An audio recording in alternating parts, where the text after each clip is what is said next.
Okay, according to the clock on the wall, it's now 9 a.m. I call the meeting of the Lee County Board of Commissioners to order to conduct all business which would be properly presented before it. First order of business will be the invocation by Commissioner Stevens, and I ask you to remain standing for the Pledge of Allegiance. It would sound. Can we bow our heads?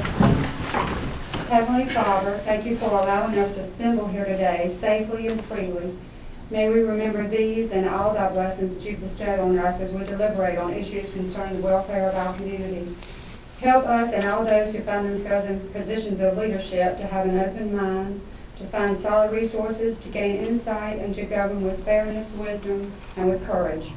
We remember those who are overseas and those around us who may be hurting, whether physically or emotionally, and we ask that you give them comfort and your special blessing. We ask all these things in your name. Amen. Amen. I Pledge allegiance to the flag of the United States of America and to the republic for which it stands, one nation, under God, indivisible, with liberty and justice for all.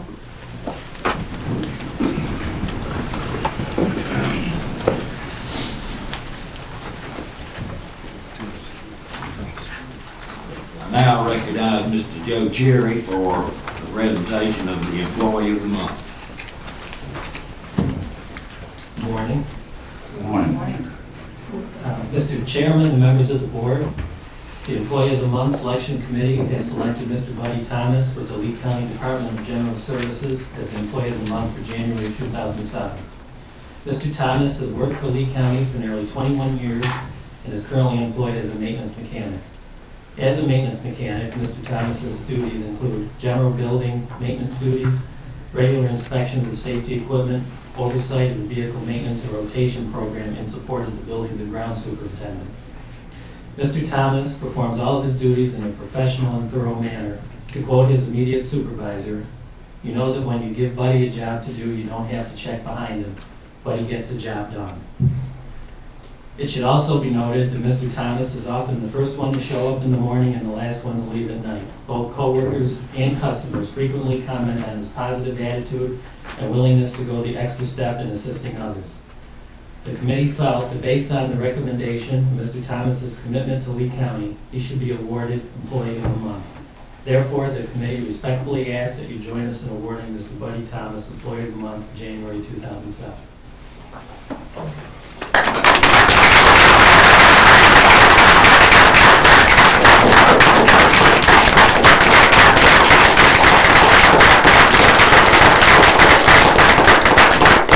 Do you have anything to say, Buddy? We'll come up here, please. I got one question. What is it don't you do? I see you down at the courthouse moving so much stuff, it's unbelievable. Like the other day. Buddy, coming with the recognition of the Employee of the Month, there are some things that we would like to present to you. First of all, we have a certificate from Papa John's Pizza. We also have a movie gallery certificate, and also one from Coca-Cola. Now, all of these might be consolidated into the next award, and that's a day off with pay. So you can get your pizza, watch a movie, and drink your Coke. Okay? Also, we give you the Star Award that you can keep for a keepsake, or you move around so much, I don't believe you have a permanent desk. Also, we have a certificate for you to hang on your wall at home, or hang it anywhere you want to. Employee of the Month, January 2007. Lee County government recognized Buddy Thomas for going above and beyond regular duties to be an outstanding employee. Signed by the county manager and the chairman. And Buddy, it gives me great pleasure to give these to you because I've known you for a long time, and you are, as Mr. Lamont has said, around the county all the time. I go by some of the fire extinguishers, and sometimes I check the tag to see whether they've been inspected, and Buddy has never failed to have them up to date. So we congratulate you again. Thank you.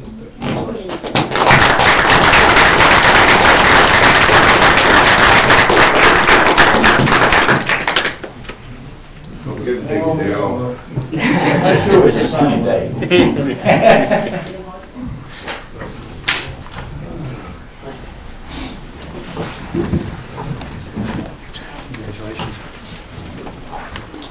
Next item of business is approval of the consent agenda. Are there any questions or comments concerning the consent agenda? Commissioner, I would like to request that item G, the budget amendment, be moved to regular agenda. I just have a couple of questions that I want answers to. All right, item G, we will make that item E under new business.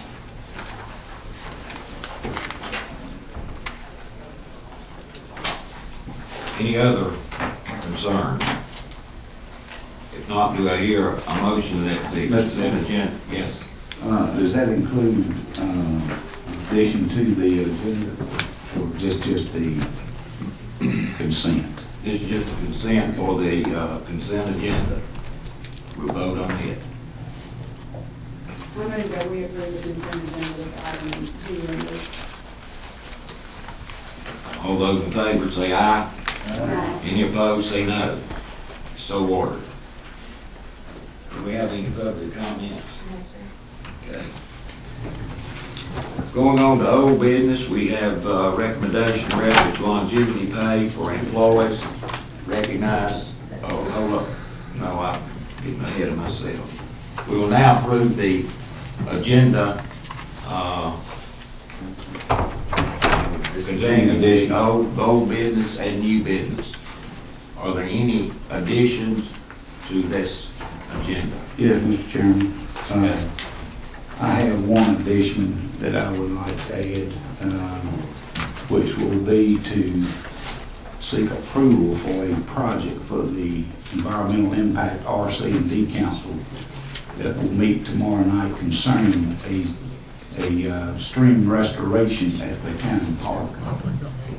All right, we'll make that item F under new business. I've got two items. All right. One, I'm seeking an update on this mental health reform, and the other is to add this EDC achievement matrix that you received in your January 5th handout, or weekly handout from County Manager.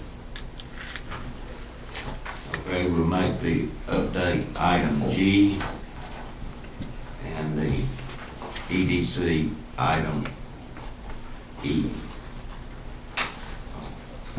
H. H. Any other additions? I have an addition to item 7 concerning appointments. I would like to add item G to that for the chairman's appointments.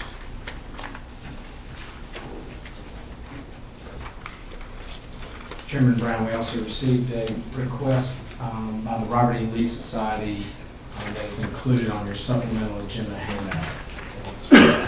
That could be added in the consent agenda. Or just go ahead and do it on a regular.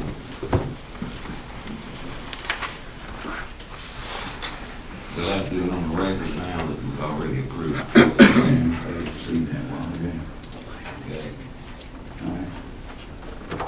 The item I.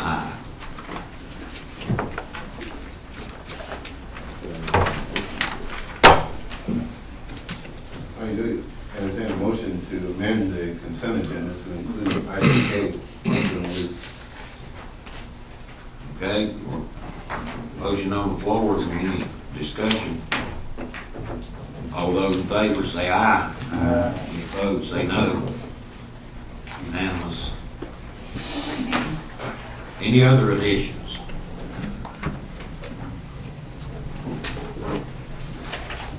If there are none, do I hear a motion that the agenda be approved as amended? Move to approve. As amended. All those in favor say aye. Aye. Any opposed say no. So ordered. Right, now going on to the first item, old business, recognition of Joyce McGee.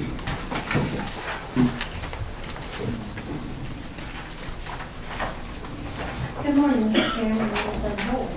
Morning. As you recall, in our last meeting, the subject of longevity was discussed, and following your instructions, we are presenting you today a revision of policy D1. We looked at several longevity policies, and, you know, as I showed you a survey from before, of other counties, how they pay longevity, we recommend that we change the policy that we have. In your package, you've got a marked up copy of changes to the policy. Some of the changes that we recommend is method of payment. We recommend that we change our pay date of longevity to the Wednesday before Thanksgiving, and the service date be changed as of November 1st. Based on how many years you have as of November 1st will determine how much longevity pay the employee would receive. There was concern about leave of absences. We looked at that.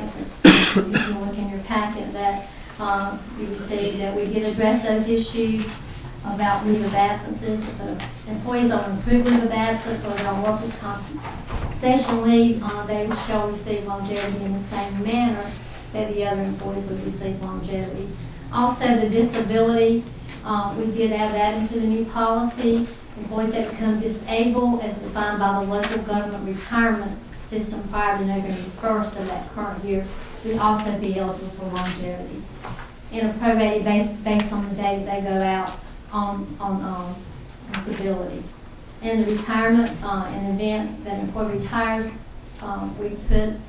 they have to meet the requirements of policy E1, section 35, A, B, and C. And that is the current requirements that we have now for retiree health insurance. We quoted the policy by section because if that policy should change, then that would be covered under that section. Instead of spelling out the specific requirements, we would want to go back and change two policies if we ever had to change that policy.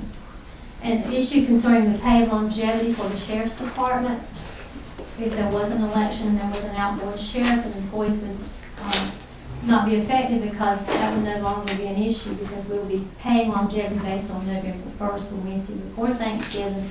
And as you know, the sheriff takes office in December. So that would no longer be an issue without one employees.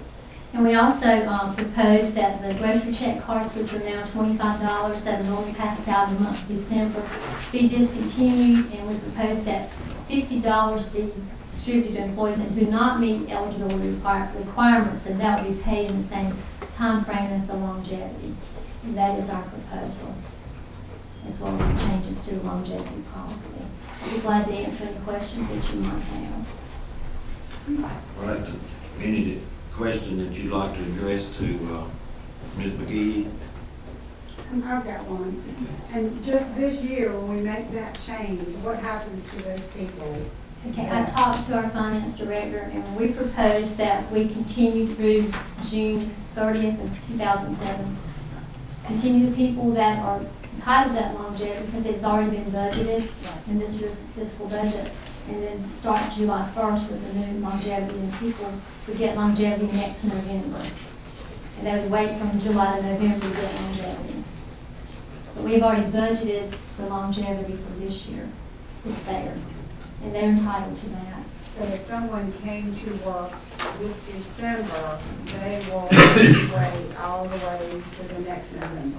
Well, Not this coming November, but the next. well, they would not get anything until 5 years. that's fine. After which Okay. 5-year plateau. Yeah. Thank you. Yeah. They have to be with us. Well, that's the purpose of longevity, to reward people to stay with us. And that is the purpose of it. What is the rationale behind paying it all in November?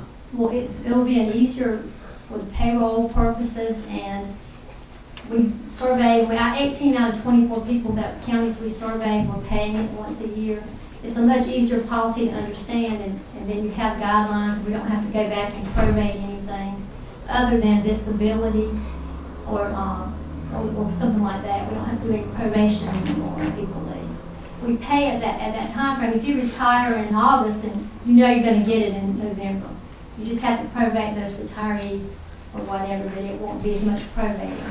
Before the policy we had before called for prorating, before this policy D1 was implemented. Prorating is a lot of work to go back and prorate longevity. And part of longevity is to reward people to stay in the county. That is the purpose. Well, a person reaching the 5-year plateau in December will have to wait a whole year before they get their longevity pay. Is that correct? Yes, sir.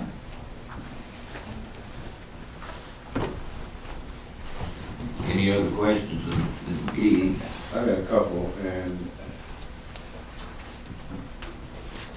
you don't start getting it until what, after 5 years? Yes, sir. So the people with less than 5 years of service be awarded a $50 grocery check at the time of longevity disbursement. You're just going to do all that at one time? Yes, sir. It'll make it a lot easier financially to do all that at one time. And the money would go out on Wednesday prior to Thanksgiving. That would give them money to buy whatever for the holiday and have time to take that longevity and use it prior to the holidays. And the people with more than 5 years will no longer get any Christmas bonus? Is that right? That's what we proposed to, yes, sir. What was behind that thought? Well, we were giving $25, and we had some people comment that $25 doesn't buy a whole lot of anything And tell anymore. them to give it back and Yeah, leave other people right, that's right. in the loop. And I don't, I guess I'm trying to understand, fully understand, you're doubling up on those who have less than 5 years. Those who have served the county are getting nothing out of the deal, simply because a couple of people said it wasn't worth that much.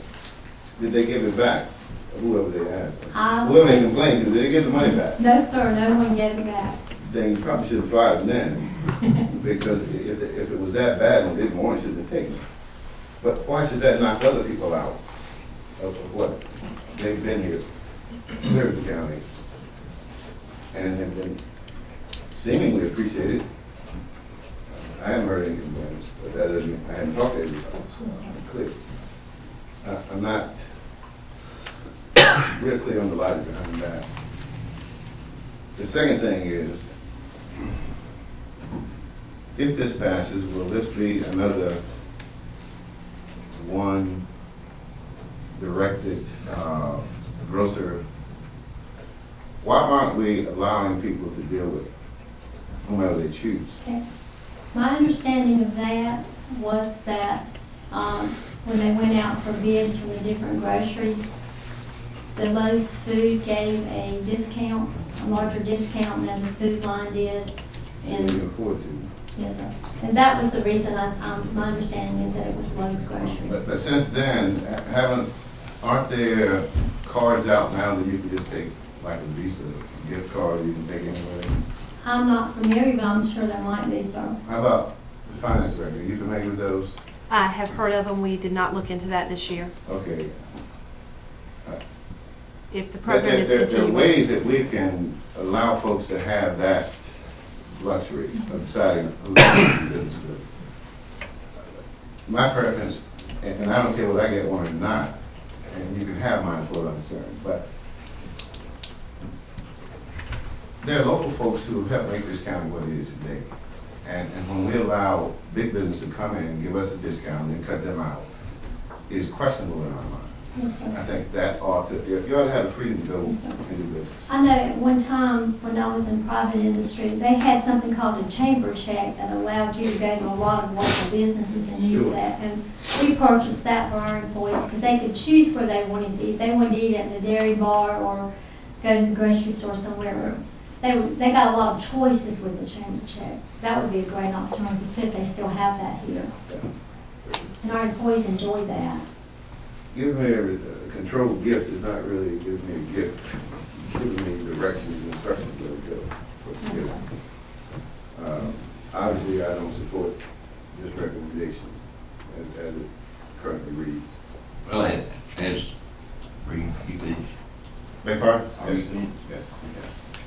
as Commissioner Reeves has said, I have a concern about that also. I think that every employee ought to get the $50, because under this, our permanent, I didn't say $50. I didn't say that. they're recommending $50. That's for ones under No, I 5 years of understand done Right, right. 25 for those. Let's not get carried away. But the $25 card that we've given in the past, has gone to every employee, including our permanent part-time people. Our permanent part-time people would be left out entirely under this, right? No, sir, because some of those part-time people do get longevity. What is, what do we, if you put it all in a lump sum in November, what amount would we be paying out for longevity? Which Okay. is just a reward for, I don't know the dollar figure, Lisa might, but I know this, for this fiscal budgeted year, we have 229 people that are budgeted for longevity. and you don't know how much, you don't know if it's, I don't know the dollar figure. isn't it several hundred thousand? It's It's probably around 100,000, You or know, maybe I don't- over. I'd have to And go. then. It's closer to $250,000.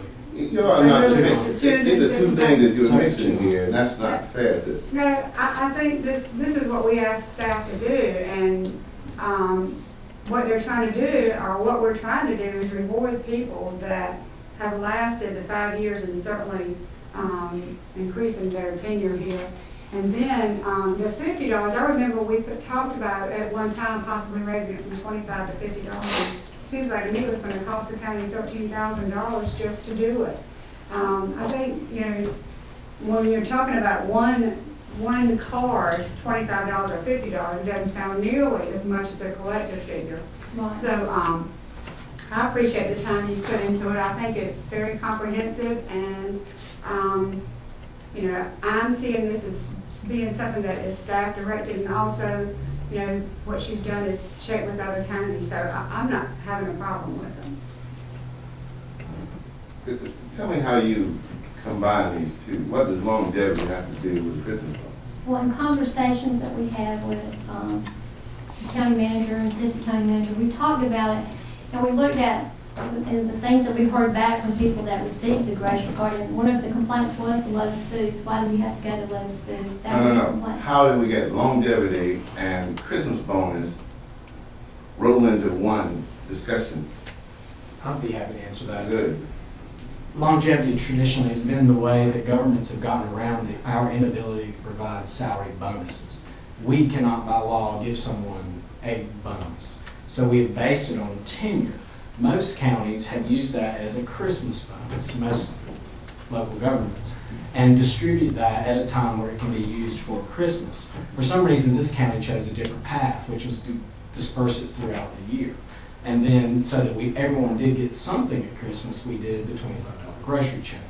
What I see is we're running two bonus programs, or two Christmas bonus programs. And by combining everything to the November, right around Thanksgiving Day, we are consolidating everything into one single Christmas bonus.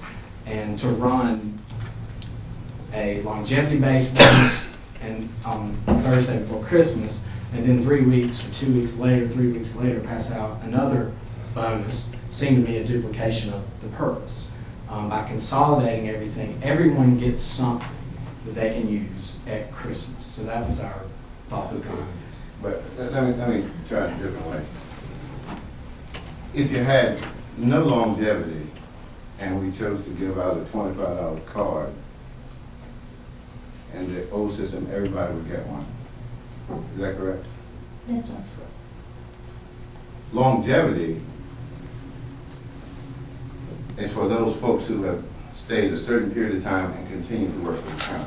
Yes, sir. It's sort of a, as you said, bonus. You earn that. If we're having this, my concern is not when you pay it. I think they're both good things to do. That wasn't what I was asking, but we seem to be rolling it up into one when one doesn't necessarily have anything to do with the other. is all I'm pointing out here. So when I'm talking about the Christmas, I don't, if you pay it the same November 1st date, that's fine with me. But we shouldn't deny, I'm not going to deny other folks their Christmas bonus, or whatever you want to call it, Christmas gift card, whatever it is. I'm not going to do away with that to give people who have less than 5 years a $50 bonus. You know, in the same breath, I could sit here and say, well, those who are on probation shouldn't be getting anything. But if we're giving it to them, then how is that any more fair to give it to a person on probation who hasn't even earned the right to be here, and then not give it to people who've been here 15, 20 years? I understand. Okay. So basically, you were saying you're just breaking it in half. Everybody gets longevity that's been 5 years. Everybody that's under that gets the gift card. Yes, sir. Correct? And that was your way of simplifying Yes, sir. the whole process. So no employee will be left out under that system, right? No, sir.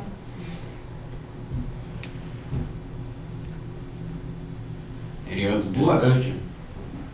What was the reasoning from going from the traditional style check to any Lee County grocer as opposed to the get $25 gift card? One thing that I can answer to that is anything is, like, it came out that even $25 was taxable if you could track it.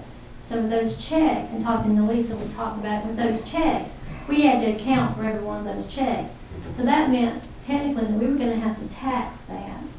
By giving them a gift card, then you did not have to track anything, you couldn't account for those cards, so it would not be taxed, you could not tax it. But if you gave individual specific checks and we had to account for all those checks that went out, Okay. then it would be taxable. And we were cutting about 400 checks by hand. Well, I don't see getting rid of the $25 gift cards. I do support, just like Mr. Reeves said, of letting the employees choose where they wish to use them. I don't believe in cutting out any people that have thrived in business here, has been the backbone of this county. But I am not going to support getting rid of the card, except the gift card. I think it should be to any establishment here in the county for that employee to use wherever they choose. Let me say in closing that I appreciate what you've done, and I understand it. I understand it. I hear what you're saying. But would you agree that longevity, as we see it and pay for it, is something that people earn? It is, sir. People with less than 5 years are technically getting a gift from the county for the $25 or $50, whatever it might be. And that's the way I viewed that, what do you call it, the Christmas card as a gift. Yes, sir. We have different definitions of terminology, obviously. But in my mind, the person receiving longevity has earned that. The person receiving a Christmas food card or gift card has been provided a gift by the county. It's the way I look at it. Yes, sir. Mr. Chairman, I call the question, and I move that we adopt this, these changes to our personnel policy as presented by Doris McGee. As a point of clarification, the gift check thing is not part of the longevity policy, so they are two separate matters for consideration. And I don't know if that affects your motion. Okay, Can they be broken out and voted on? Yeah, they are It has to separate. be separate, that's what I'm saying, not the same. Okay, then I move that we adopt the changes to the longevity pay policy as presented by Doris McGee. I'd like to move that we table this matter for further discussion. all right, motion has been made to table, which supersedes your motion. So all those in favor of tabling this matter until the next meeting, Yeah, that's fine. okay? All those in favor say aye. Any opposed, say no. No. Right, motion to table is failed. Mr. Chairman, Yes, sir. would you care to explain why you wanted to table it? Well, I mean, it looks like we got a lot of discussion here. We still hadn't worked out anything, so it's gonna be voted down, I'm sure of that. But that's okay. But if it's two separate issues, it's gonna be two separate votes. Yeah, I don't think that the It's all longevity. one motion, isn't it?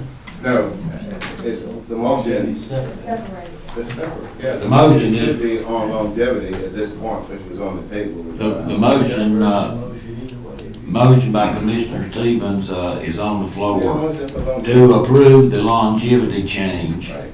and the payment of the longevity and, the November First. 1st.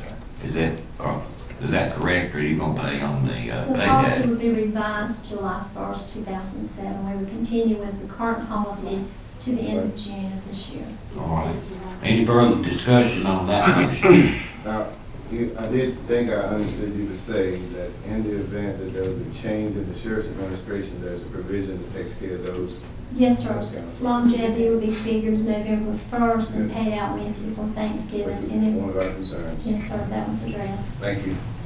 All right, are we ready to vote? Yes, sir. All those in favor of the motion say aye. Aye. Any opposed, say no. It's unanimous. Now concerning the $50 situation. I move that we allow all the 5-year or less employees to receive a $50 gift card. At the same time, tenured employees are getting their longevity. Right now, you've heard the motion, or do we have discussion concerning that motion? No. Wait, that's, keep doing the same thing. This is only about the card. It's going to be paid on, during the same period of time that longevity is issued. Is that what you're saying to us? Yes, we want to pay that at the same time. That's what I'm asking. That's all, Yes, sir. just paying at that time. Instead of Christmas time, it's going to be paid during November instead of December. It's always, keep throwing longevity in. Okay, I understand. County manager. The way I understood Ms. Stevens' motion was that we would pay everyone under 5 years $50. That's the end of the motion. Does that mean we still pay everybody else $25 3 weeks later? No, I said at the same time that everyone else is getting their longevity pay. But the rest of the staff, the rest of the employees are still left in limbo. If we do nothing, then they have to get paid in December. What he's trying to do is bring it all into November 1st, right? Is that the date? Yes, sir. So what are you trying to say? Wednesday before Thanksgiving. I'm not trying to say anything. Yeah, I'm reading what I'm speaking to The way I understood your motion was, we have a current policy that we pay $25 in December. I have not heard a modification of that policy. All I heard was an addition that we pay everybody under 5 years $50.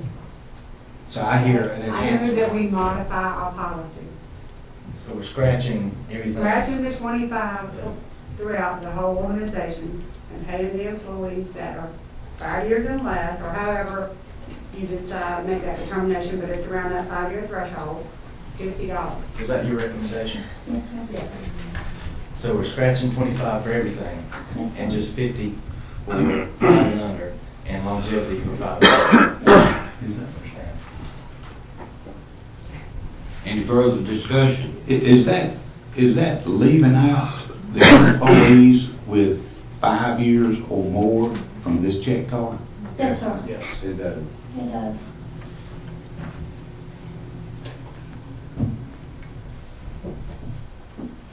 Any further discussion?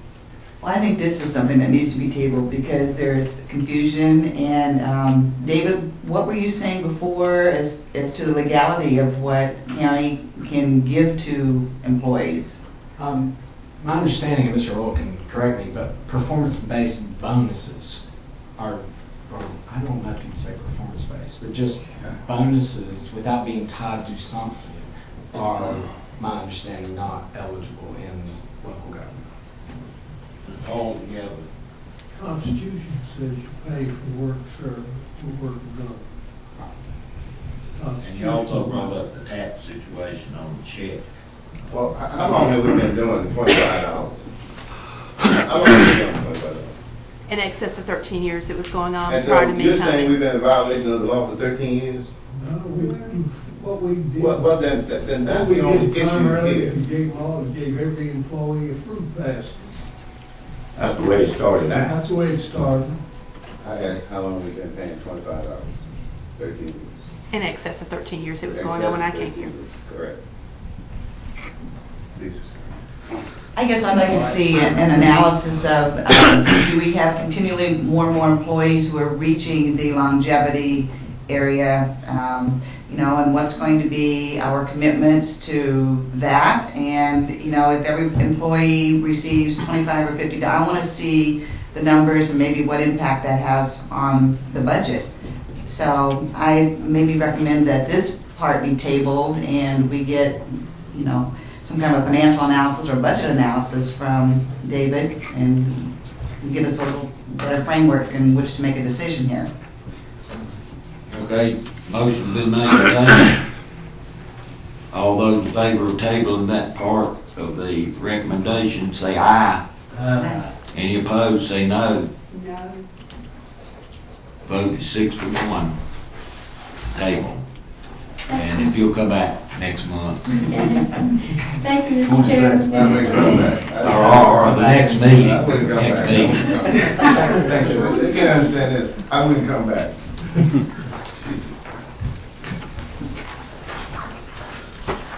Going on now to new business.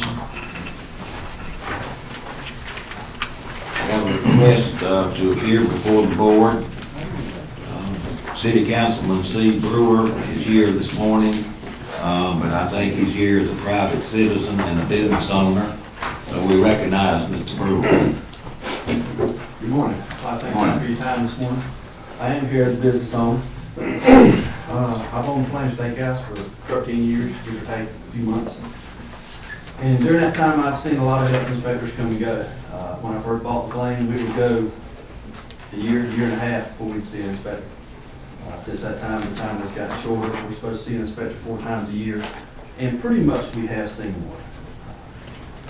I was very concerned when we had a change of inspectors in the spring because there were some restaurants in our city that had health card or had gray cards.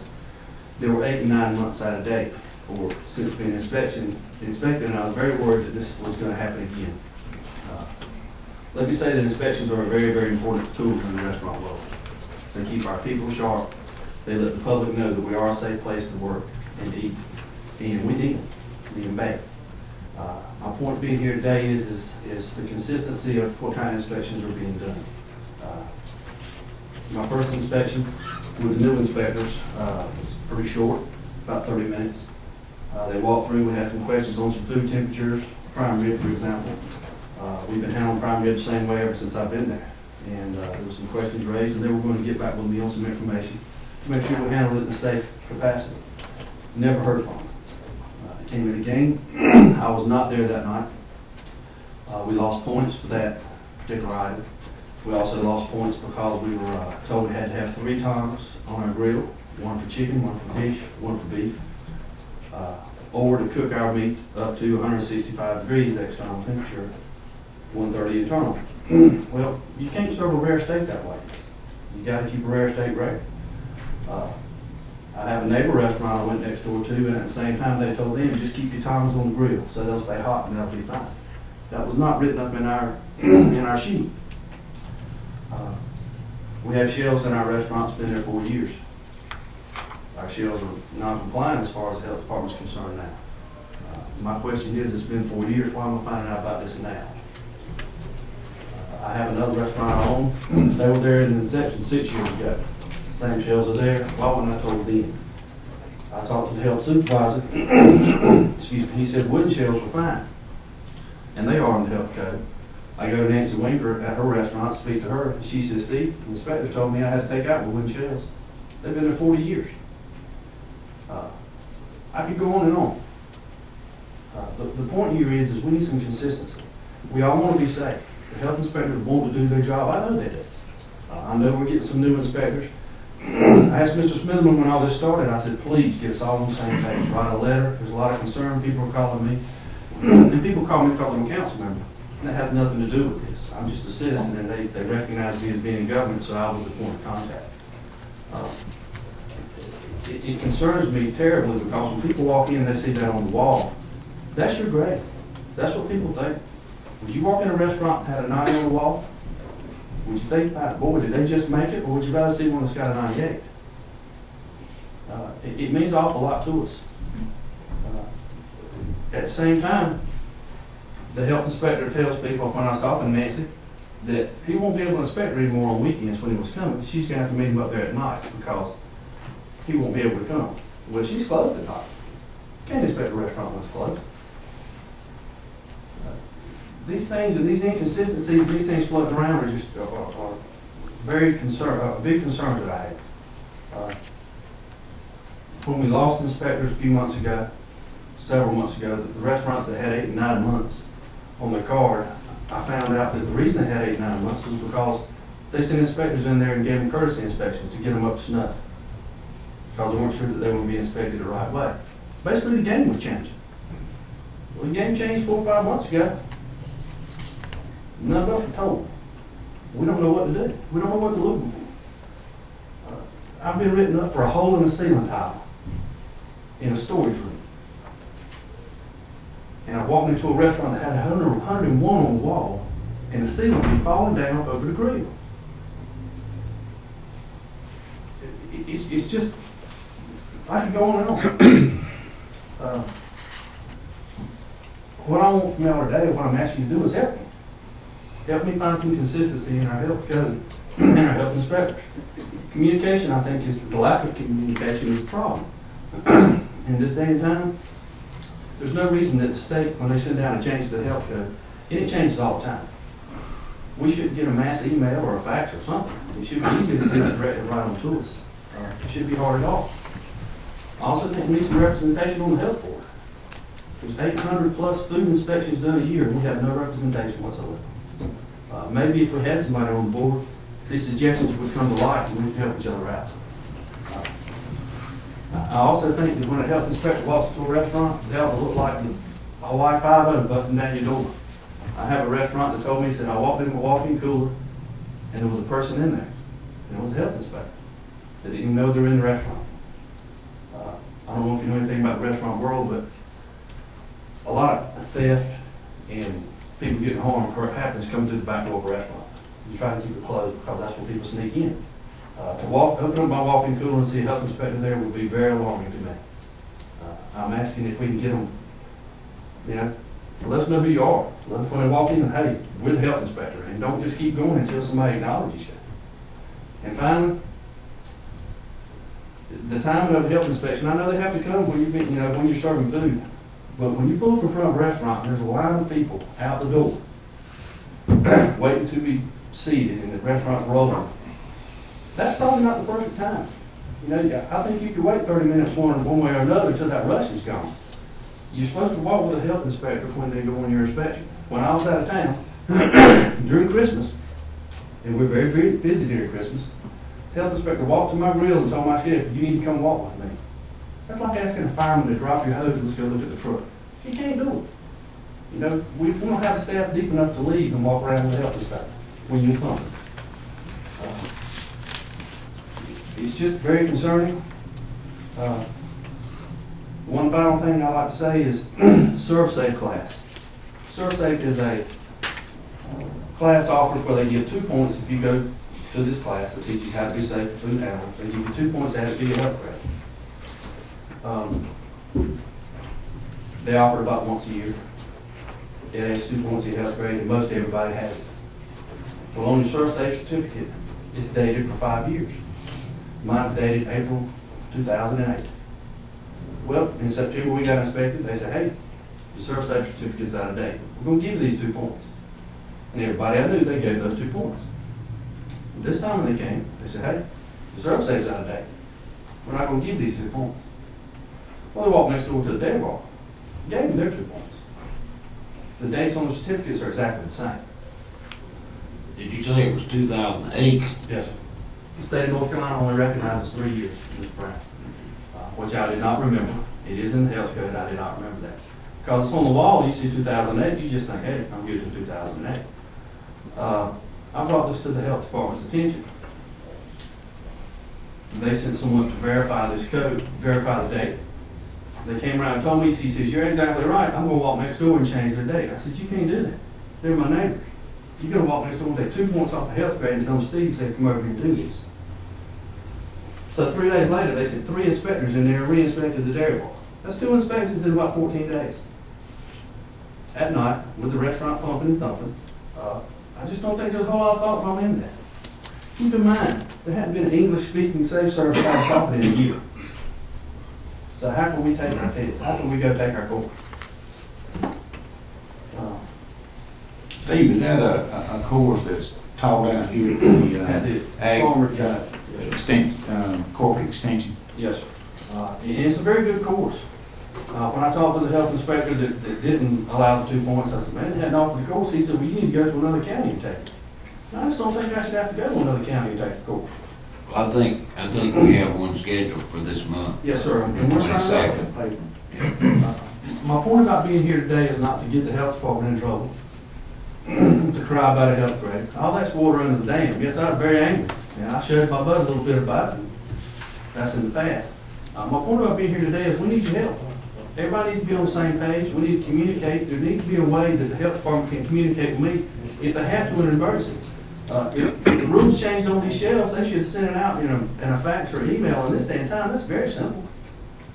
And we wouldn't be going to Lowe's buying these shelves we bought a lot. Like I said, it's a lot of money. We just want to be on the same page and play the game like everybody else. But if the game changes, we need to know. I do appreciate all your time. If y'all have any questions, I'll be glad to answer. Well, we appreciate you making these comments, and they're noted. Any commissioner have any questions for Mr. Brewer? I have one for him, I have one for the health director. Well, I'm gonna call the health director up. Call him on up. All right. I got one. I'm gonna ask, you said about the 2 points, that's added to your, it's not supposed to be according to Monica Liberty. She says that 2 points doesn't have anything to do with the rating. Well, I disagree with the 2-point system. I think if the course is so important, y'all make you take it or they take all 2 points. I got no problem with that. However, if everybody plays on the same field, when you look at a health card in a window, you don't know if the 2 points are on it or not. So I need to be able to get the 2 points also. I mean, it all needs to be equal. I also have a hard time believing that somebody looks and sees if you have the card or not when they grade. I think an inspector grades thinking you're going to get the 2 points. And then when they don't, they mark through something on there and get you back up to where they think you need to be. I've seen that in 2 or 3 instances. I disagree with the 2-point system because it pats you on the back for taking a safety course. It doesn't mean you're handling that food safe at the time. It just means you're supposed to know how. Well, I don't think they should grade on whether you got 2 points or 4 points. They ought to grade on what you got they see before. I understand. I've asked a lot of questions, like on this meat deal. You can't seem to get an answer. You can't seem to get a clear answer. There's not too many people that are ready to stand and say, this is how it's supposed to be. I had a man tell my cook, you got to bring that up to 165 degrees, and I'm going to tell you, 165 degree piece of prime rib is not real good. When the internal temperature is supposed to be 130. It's how people read it. It's how people interpret the health law, and we just don't need to be on the same page. I can read it 3 times before I get to the point where I read it right.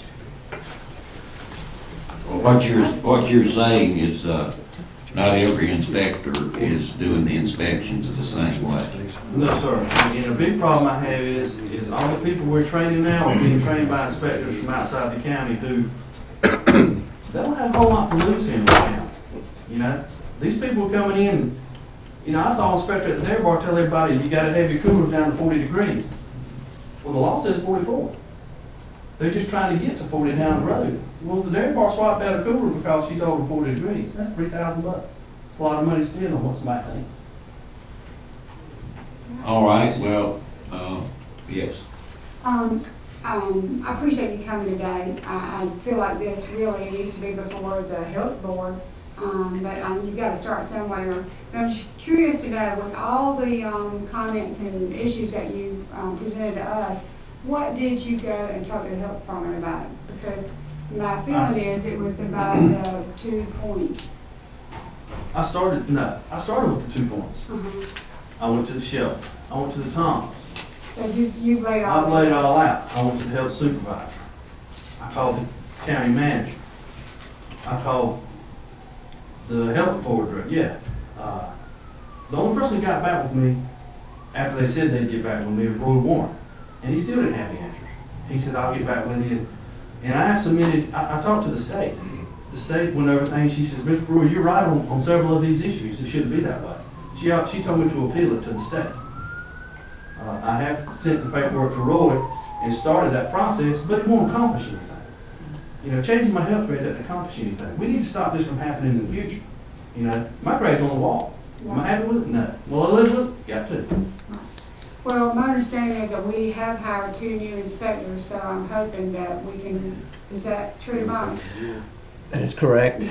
And I'll let you address some of what you've heard today. But I also just want to point out that the health board is comprised of several different types of positions, and it's by statute. And then we have, and the health or a restaurant business is not one of those listed. But we have 3 members outside, or just citizens, outside of these things that we are dictated to have on there, like a veterinarian, a nurse, a doctor, and all that kind of thing. And, you know, what we're trying to do is, we did with our last appointment, is to have someone, we've never had anybody in the building community before. So we place somebody from that kind of area on our board, and that's one of the things that we were hoping to do, is to start looking at our few appointments, because outside of what it is that we're dictated, it's like 1 a year. Yes, ma'am. So I think that what you're suggesting is a great suggestion, and that's probably what we need to put our focus on with this next year with that appointment. So I appreciate you bringing that up.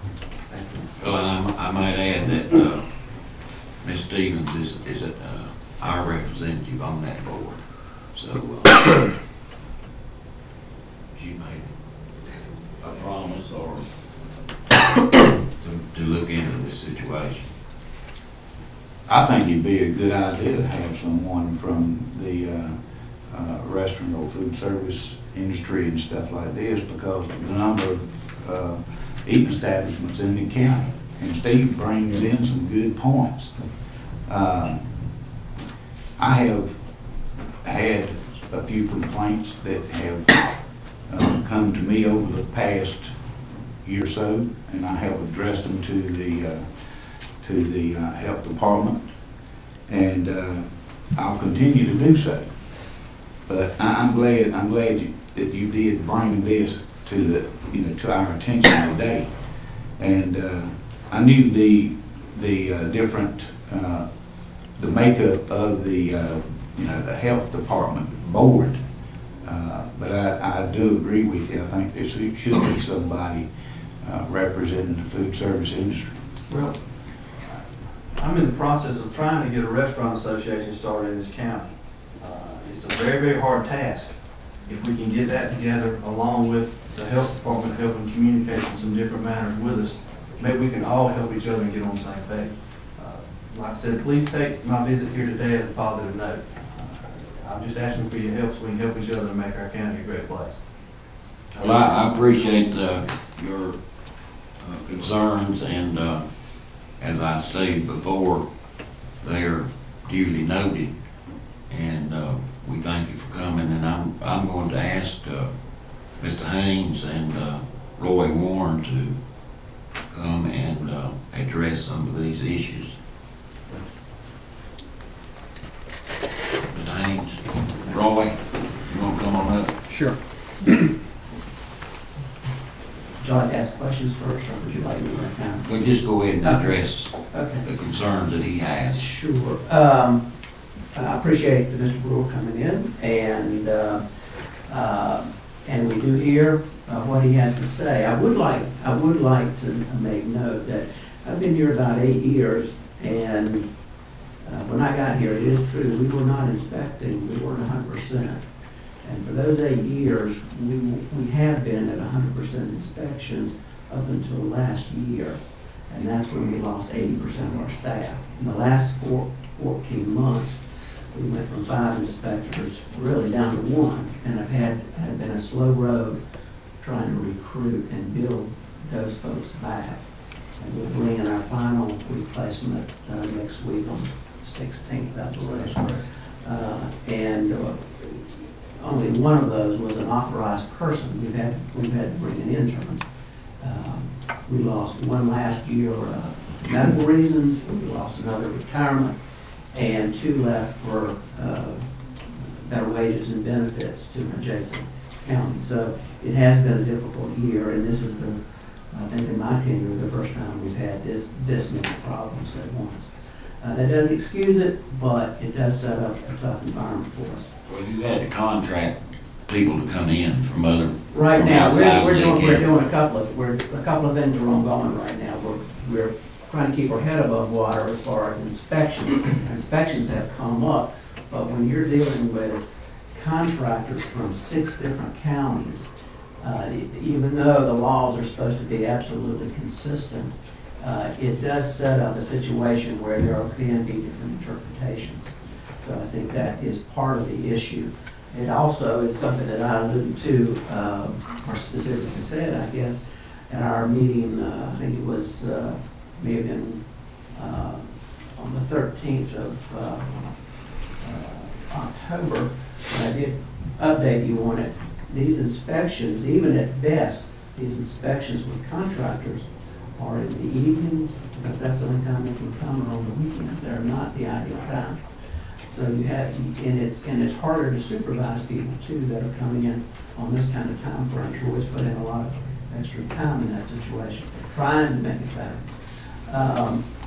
But having said that, and I heard some things today that I had not heard before. I know we have received a letter from Mr. Brewer, and Roy's in the process that specifies, I think, most of the things he mentioned today. Yes. And that Roy's in the process of specifically speaking to each and every one of those situations. And I'm very sorry that this has happened, and we will do everything we can to correct any errors on our part and to get back up and be consistent. And I think we have been that way in the past. We have a long track record of that, but this year has been particularly difficult. Okay, thank you, Mike. I got a question. Roy? Yes, sir. I'm going to pose you questions. Roy, do you have any comments to make? Well, just to thank Mr. Brewer for coming. He had a lot of points that were right, and I agree with everything that Mr. Haynes has spoken to. And I apologize for not getting back with you sooner, but I've had some family emergencies that has, about the last time I talked to you since then, spent a little time at work because of that. But many of the points that Mr. Brewer brought up are correct, and I agree with him. Some of them I don't agree with, but when you do have people coming from so many different places, you have to go behind them, you have to check to make sure they're turning the paperwork in. You read the paperwork, it looks right. You have to go to a certain percentage of them to spot check. I can't see every one of them. And when I hear a complaint like Mr. Brewer's giving me, that's when I look specifically, and I try to get to them as quickly as I can. All right, now, any questions from the commissioners to either Mr. Haynes or Mr. Warren? I have one. Okay. So we lost, how many did we lose? We have 5 inspectors, and those inspectors, some specialize in food and lodging establishment, and some do your own site septic tank situations for outside the city limits, or where there isn't water and sewer. And in, I think it was 14 months, we lost 4 of them. Lost year 1 for medical reasons, a second for retirement, and then we lost 2 more, which totaled 4 to Moore County. And so we literally went from 5, really almost down to 1, and have tried to rebuild under a very difficult situation in that there are about 80 or plus vacancies of environmental health specialists in the state, vacancies, and its competition is fierce. Our Board of Health recommended pay increases, and that they were approved by y'all. It's helped, but we still, and after advertising for months and months and months and months, we've had to bring in interns, which are in a training mode. So we are recuperating from a great loss of talent and experience, and bringing in folks that we're simultaneously inspecting folks here locally in Lee County from folks from 6 different counties, and trying to train our folks so that they can take over and gradually phase in as our outside people phase out. And that training process is about a year. About a year, right. Those interns are employees of the county? Yes, sir. Yes, sir. And how long does it take for certification? Well, this is about a year. We've had, the first one we hired was in November, and then we hired one at the end of November, and then we're hiring one in January. Before they can do anything, they have to go to a class in Raleigh in February for 2 weeks and one in March for 2 weeks. Then they have to perform certain things with experienced people, and there are 6 authorizations that they need to get from the state before you have to be authorized from the state before you can put your name on anything. And so it's a process. They'll start getting authorized hopefully sometime in April, and maybe a year or so down the road, they'll be authorized, or maybe 2 years down the road in all of the areas. But I'll try to get some authorized in the different areas so we have those covered. And it's just hard to keep up with things the way they are. But when you're training someone, it actually slows you down, because you have to look at something when you're explaining it to the manager of the restaurant, and you're explaining it to the person you're training. It slows you down even more. So it's a long process, and it slows us down, but we're getting there. We'll have a training starting in May, and then for about the next year, they'll be busy training in all of the areas. Do you still have 2 vacancies? I have no vacancies. You got all yes, we've got 4 positions filled. We've got a lady coming in that will be coming in January the 16th, so that fills all 5 positions. 3 of them are interns. Is she in? 3 of them are interns. I've found, just in regards to my business, I hardly ever hire an intern, just because it wastes so much time and money. And this is the first time, because I've been here, that we've had to hire interns. There's such a incredible there's just not enough environmental health specialists in North Carolina that are authorized to fill the vacancies that are occurring. We lost ours to Moore County. Did we try to get in sort of a bidding war with them, trying to keep We certainly, I think myself and some of our board members, this was in the spring of last year, I believe, and we did approach, go through the channels to try to negotiate them to stay, but that was not successful. Our salaries were going to be competitive, which they are, effective last July 1, but Moore County still is better than superior in medical benefits, as far as when you have to insure, the extra monies you have to pay for families. Do you have a plan to keep, because the worst thing that could happen to us right now is you guys train them and then they flip somewhere else. Right. Do you have a plan for retaining these people? I think our salaries are very competitive now. They were increased about what, 9%? at least exactly 12.6. Yeah, it went up substantially. Well, it's not always pay that makes people stay. It's lifetime benefits.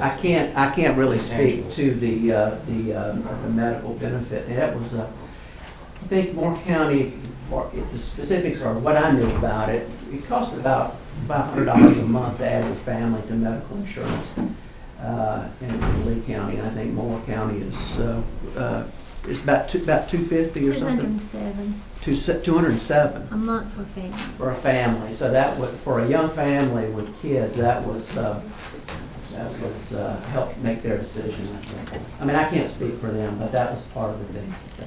And at the time that they left, that was before we got the huge raise that the county gave us, which is very much appreciated. Thank you.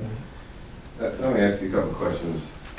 One, the people that you contract with currently, you said they're coming from 6 different counties. How many people are we talking about? I had 2 from Chatham County that just recently are no longer going to be coming back.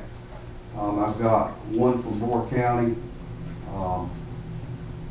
1 from Harnett County, 1 from Durham County, 1 from Bladen County, well, actually 2 from Harnett County, and 1 from Hope County. 5 people.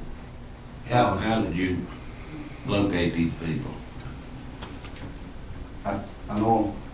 You know, just. Yes, sir. Okay. I'm going to meetings with them, and what I did, I anticipated this coming up, and talked to the supervisors and asked them if they would object to me hiring their employees temporarily, part-time, and the other counties were very supportive in helping us. Here's what I'm trying to get. Who supervises those individuals you bring in? Me. Okay, so. When they're in Lee County. When they're in the other counties, they're supervised by the. You're only talking about the county. Okay, I supervise them. So when you bring them in and they go out and do their inspections, do you sign off on what they do before, or is there anything in place that says when you go out and you encounter a problem, before you do a final, you check back with the office and allow that restaurant owner to check back with the health department? No, sir, the way that's done is, No, can it be done that way? it'd be very cumbersome. Whenever you do an inspection, Is it any more cumbersome than what we're going through right now? I'm trying to understand that if you're contracting with a person who comes into a county, who tells you pretty much he can't do it at certain times, he does it when he wants to do it. He goes out, he or she doesn't have any real knowledge of the community, out and creates some tension in doing business for the county and has the final say-so and they go on the next day. What I'm asking is, do we have the authority to put something in place that says if I'm inspecting, I'm an outside agent, I come in and inspect this restaurant, before I do a final, before I grade it or whatever it is you do to them, I don't know the process, I need to check off with you as a supervisor. the way, if they see they're running into a problem, they'll call me. I'm available by phone when they're working. As many as we inspect, that would be, I'd be working. So you run into a problem with everyone you inspect? No, sir. What, I said the ones that you have a problem with, not ones that you're not having a problem with. Go ahead. I was going to say, we do about 90 a month. And let me ask, Mr. Brewer, did your grade ever go below an A through this process? No. Did not go below an A. But you have to understand, Right. once they started putting numbers on them instead of just an A, Right. a 90 might as well be a B. Yeah. Right. The only point I'm trying to drive here is that if I'm saying somebody to come in and do contract work for me, before they make the final decision for me, I like to know what they're doing, where we are in the whole scheme of things.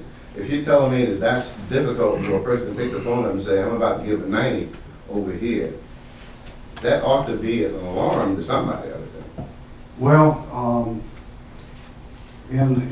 historically in the past, and the way we feel, it's not a problem unless we have a disagreement or unless the grade falls below A.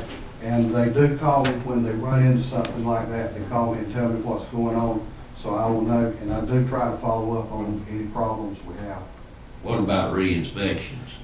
A reinspection, if somebody has, and we go by general statutes or in laws and rules, if somebody gets a grade below an A, they call in whenever they do try to make enough corrections to get an A, they call us back and they say, please come inspect me. We're obligated to go back within 15 days for a reinspection. That's anything below an A. Below an A. If in Mr. Brewer's case, he asked for a reinspection. He had an A, and the rule says that if somebody asks for a reinspection, we will do it, but it doesn't give us a time frame. Also, Mr. Brewer gave me a written appeal, and in the general statutes and rules, I have 30 days in which to respond to it. So I'm responding to it as quickly as I can. I've got slowed down because of some personal problems I've got with my family, but 30 days is what the rules call for. But whenever I found out that we had a problem, I did call Mr. Brewer as soon as I could get in touch with him. We played phone tag for a couple of days, I think. Okay, is that before the 90 goes up or after the 90 goes up? That would be after. And that's the point I'm trying to get an answer to. Before, if a person consistently has had a 95, a 98, or 99, and then he comes up with a 90, that to me would seem to be an alarm and calls for that person to put the brakes on and try and get something worked out with the restaurant owner and the local health department. To me, it seems reasonable. Well, I don't know exactly what you're expecting me to do, but if there's a problem, they can call me anytime. I'm not expecting you to do anything, sir. I'm simply saying that the board, the health department board and the director ought to be looking at it maybe in the light that I'm suggesting here, that we have some reasonable rule of thumb. If a person drops from 100 or 99 or 98 down to 90, you don't think that's an alarm? Would that be an alarm to you? Yes, sir. Yes, sir. I'm Okay, not disagreeing with you at all. And that's all I'm trying to find out. Do we have the capacity to put something in place that would allow for that before we give the grade? That's what I'm asking. I really don't think I'm being difficult. I'm just trying to get an answer to a simple question. The person that does the inspection is going to be, if we wait for them to give a grade, they're going to be out of town and gone. If I went back in and I posted a grade, I would inspect it myself. Well, may I ask a question? I think I heard you say that you all, I think I heard Mike say that you all want to be addressing some of these inconsistencies. And I see that as probably more of a problem than anything else. It is a problem, yes, Right. ma'am. So I'm hoping that these things that Stephen brought to light are going to be shared with the whole group. And you're going to talk about what the standard is across the board so everybody will know. And that should help from here on out. Whether it's 44 degrees or 40 and whether it's wooden shelves or not. One thing that unfortunately happened about the time all of this was going on, the state changed our procedures of inspection significantly. The biggest change in the last 15 years came about during this period of time. And whenever you have new people coming in, they're doing things that you've never seen them do before, you automatically think this is a new person, but we would have been changing our procedures anyway because of the state directives and policies. Were the restaurant owners informed of these changes? As we inspect them, we inform them. But not before? As you inspect? They should be, Now, this doesn't have anything to do with the actual rules. This is the procedures that you go through when you do your inspection. It doesn't have anything to do with temperatures or anything like that. Yes, sir. The timing of your inspections, I understand you're using a vendor from Addison County and it seems that that's a point of contention with a lot of people in that they're having to come after hours. Is there any leeway that we can call Mr. Brewer and say, can we come, you know, in a couple hours. Courtesy A call. courtesy call so that Mr. Brewer, you know, I've got 1,000 people here right now. Now's really not a good time for me. Is that possible? The rule and the general statute says that this has to be an unannounced inspection. We cannot call ahead, even 5 minutes. Even if it's after hours? Even if it's after hours. We can't do an announced inspection. I think you've got to use a little bit of judgment when you are dealing with things like this. And one thing that Mr. Brewer said, that we demand that they go around with them. We're required by law to ask them and invite the individual to go around with us. He doesn't have to. And we were really in a crunch. We're coming up on the end of the quarter, and we have to have all of our grades done by the end of the quarter. We're running out of time, and I'm pushing my staff to get out there and get these inspections done as quickly as possible. It's unfortunate that our citizens and business people get the blunt of that, but I have a certain amount of time to get things done, and I was running out of time, and after 5 o'clock is the only time they can come in, and on the weekends. Well, I understand, Roy, that you have a tremendous burden because you have other inspectors also, other than those inspecting the restaurants to keep up with. Well, that's no reason for government to pass on its pressures, No. time the pressures to the local citizen. Let me ask you a couple, but Mr. Hall, do you know, the statute pretty much says you gotta have 11 members. Can that be added to, or is it strictly 11, or do you know? They name various people. Now, I see that statutory categorical appointments, I understand that. It says 11 should be, consist of the board of health. Can it be more than 11 is what I'm asking? I haven't looked at it. All right. I think the statute does not speak to that. It says 11. Now, I think as Commissioner Stevens mentioned, we have already set a precedent for our citizen at large positions, in that we have Mr. Batchelor, who represents the building industry. So when an appointment... As a member of the board or what, sir? Yes, he is a member of the Well, board. then that's still 11, though, isn't it? Yeah, exactly 11. I'm trying to get beyond 11 is what I'm asking about.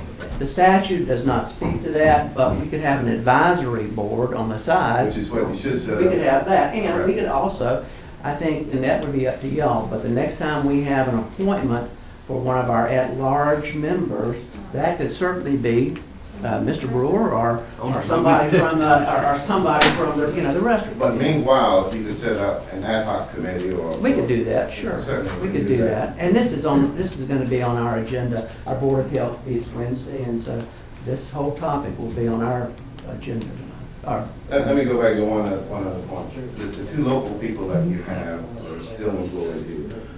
So how do they get into the mix?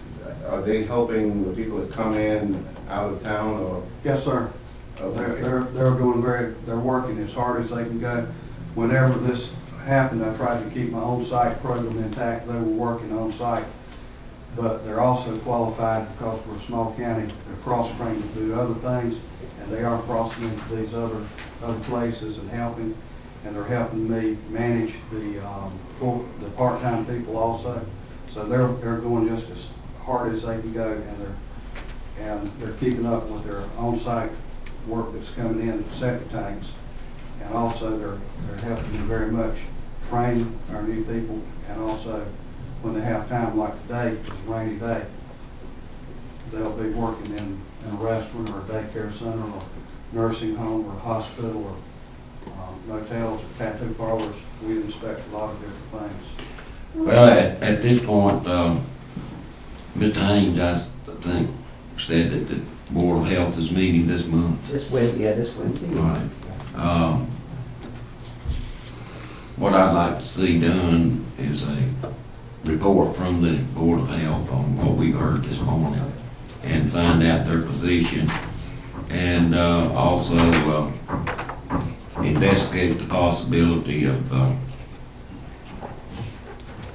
another ad hoc committee or increasing the board to 12 people.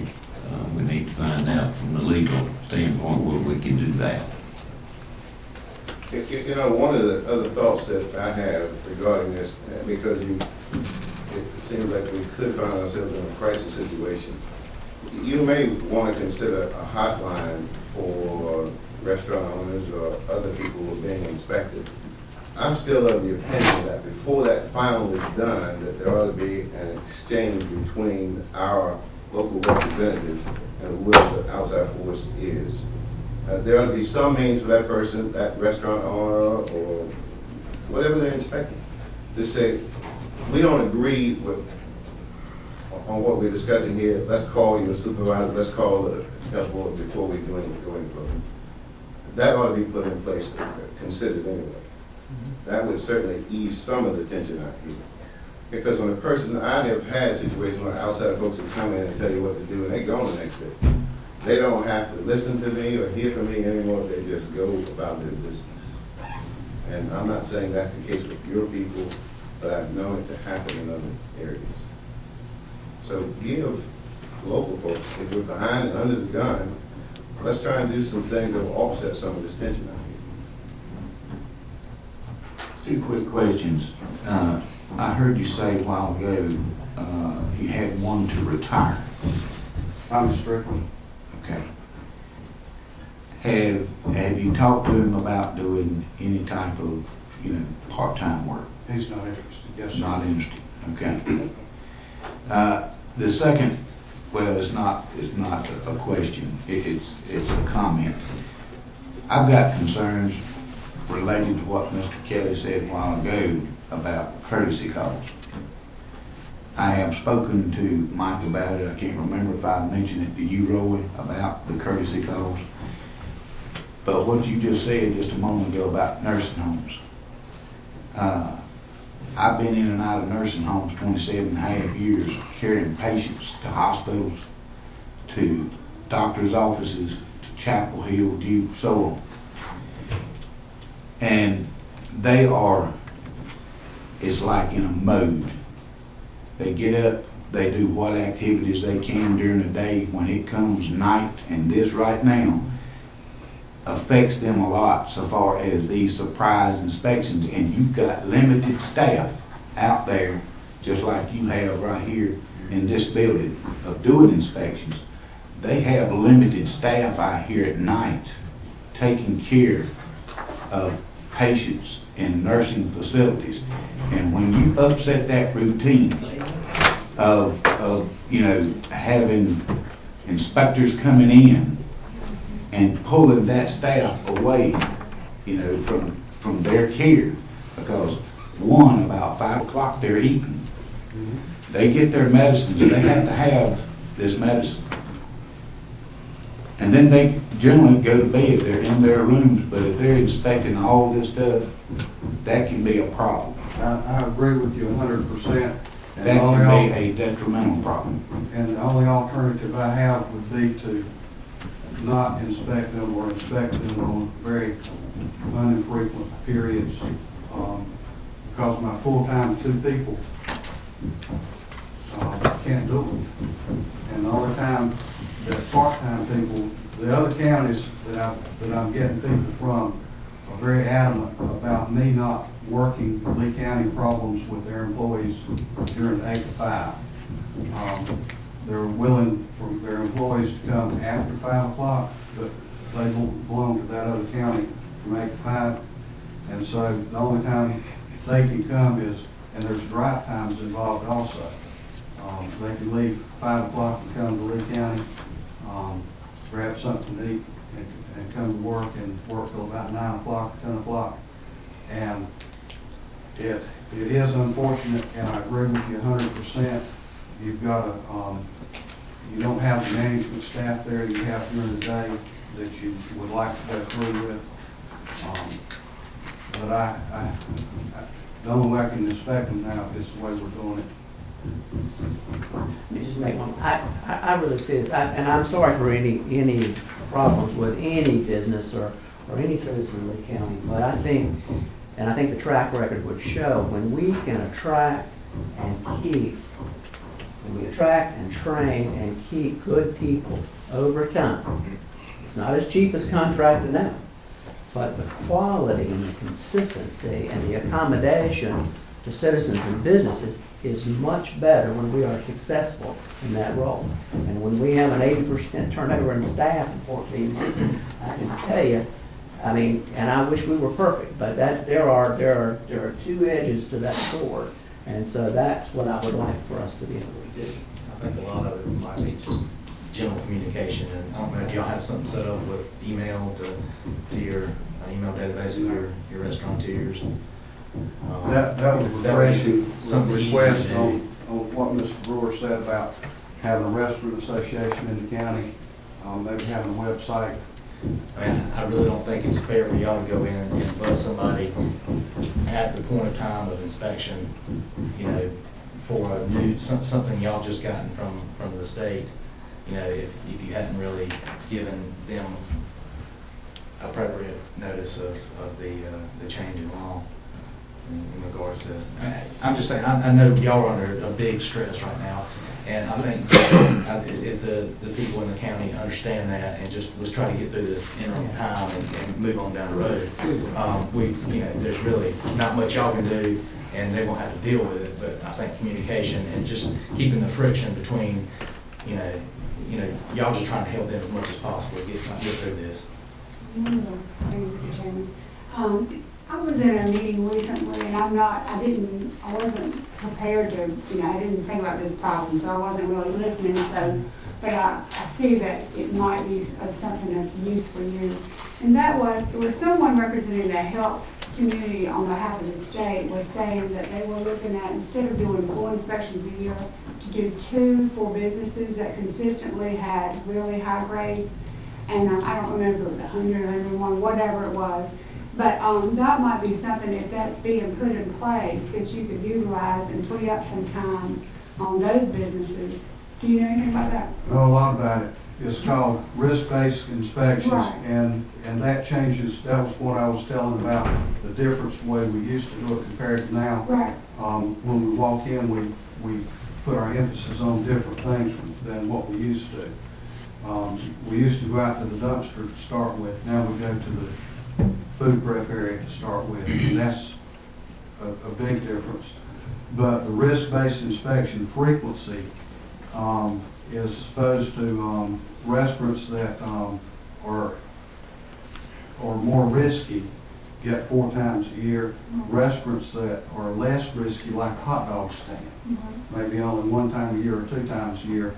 But in the counties that have implemented this, the amount of time spent in the field is about the same, because a risk-based inspection should take longer than the way we used to inspect.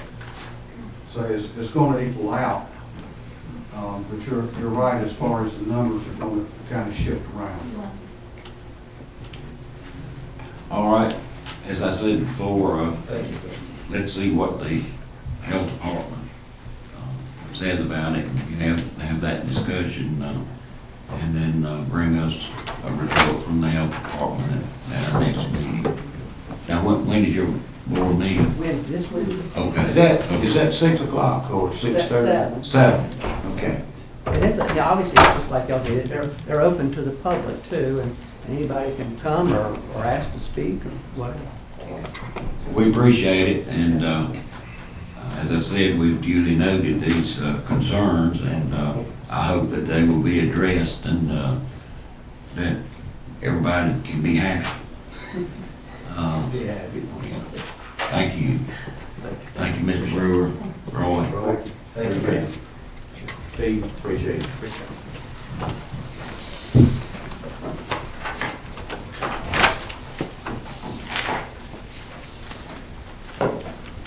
Next item of business is an update on 2007 Centennial Committee. We're happy to have Dr. Lynn Sadler here this morning, and she is going to give us an update.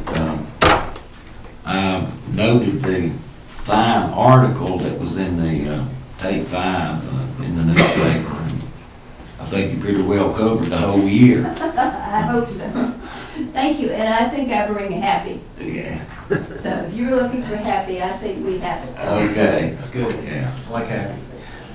I think most of you are aware of our signage. I know we have new people, and I congratulate you on behalf of the Centennial Committee for having been elected to this body, and I congratulate Mr. Brown for being the chair.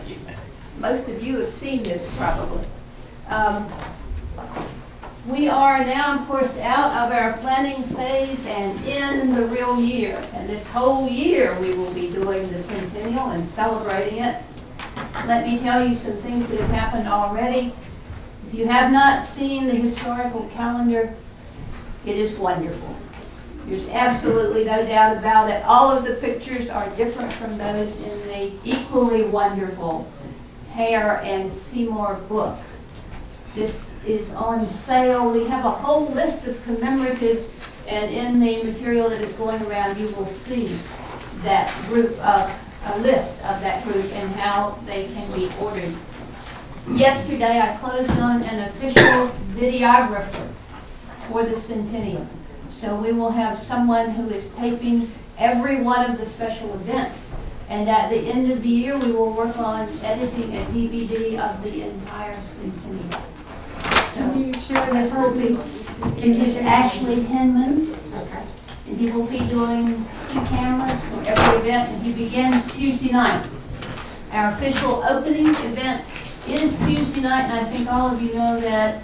If you don't, then Justin has failed.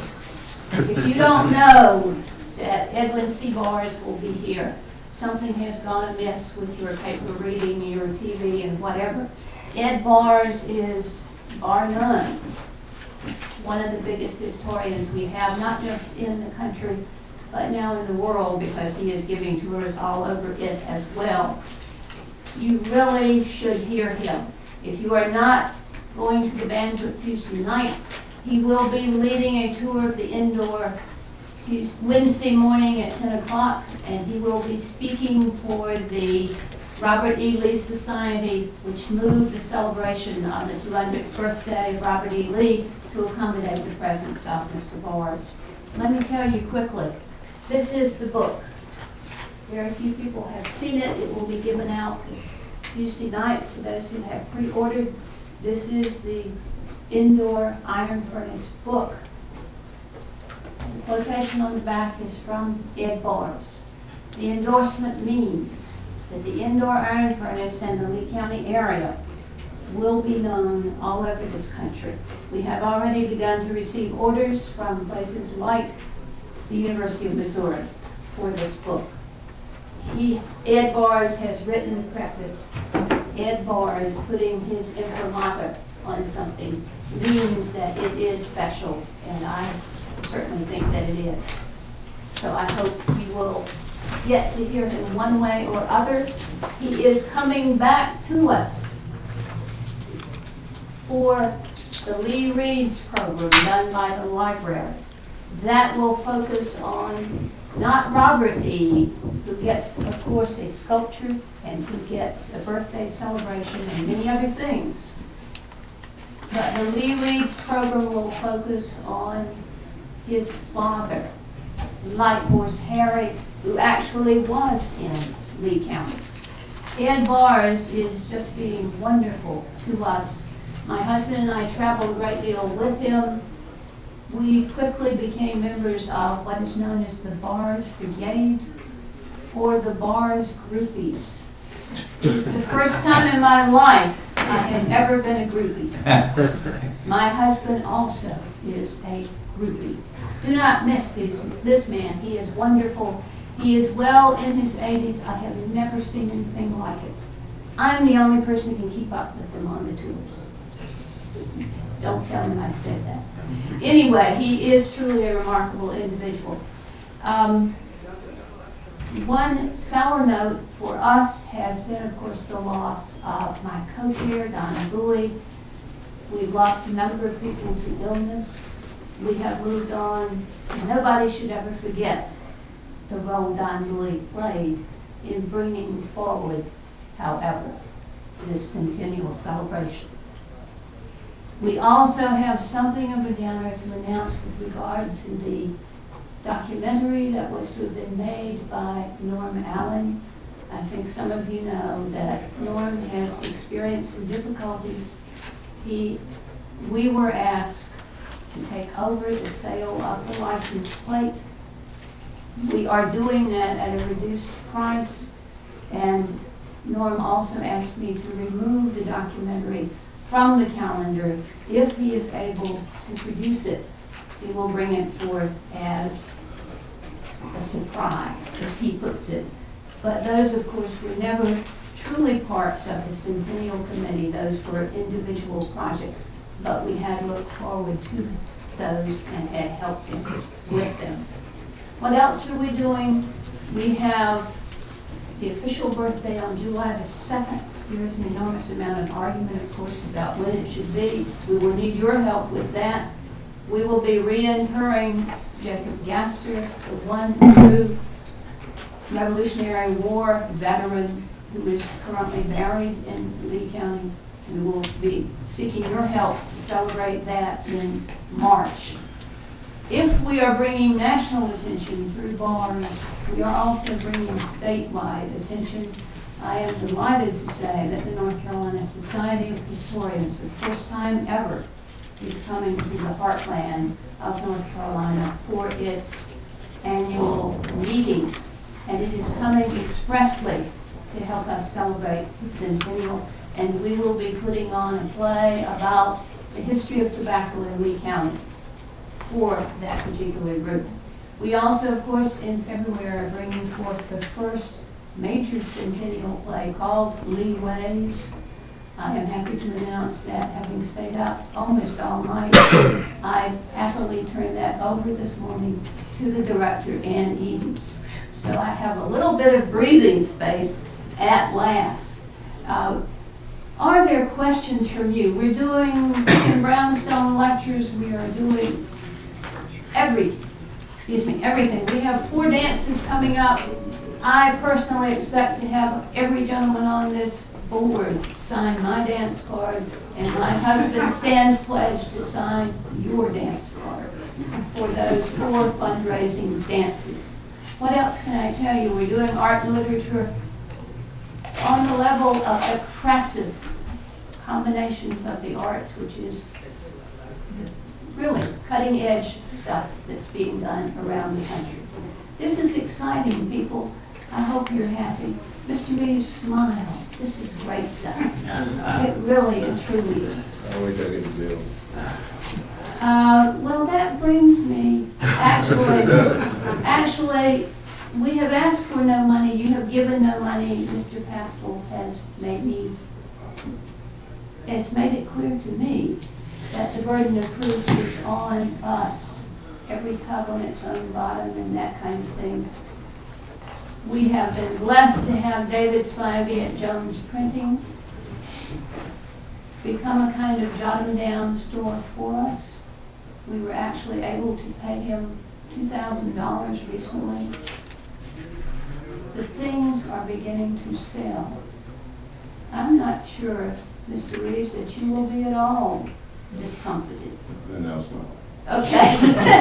Thank you. I really, while it would be wonderful to have your help, and we hope that you will be a donor in some measure, for our donor system is all history related and informative. If you don't, we will make it. We surely appreciate the fact that you have put in all this work in the committee, not just you, but the committee. But I know that you are really dedicated to this project. All of us, I think, have a calendar of events for the whole year. And I thought it was appropriate to invite you to come at the beginning of the year to give us an update and just to tell you how happy we are with the progress that's been made. And I too am sorry that Don Bowie has an illness and had to give up the co-chairmanship, but everything is moving along, and we appreciate it. Any questions that you have for Ms. Sadler?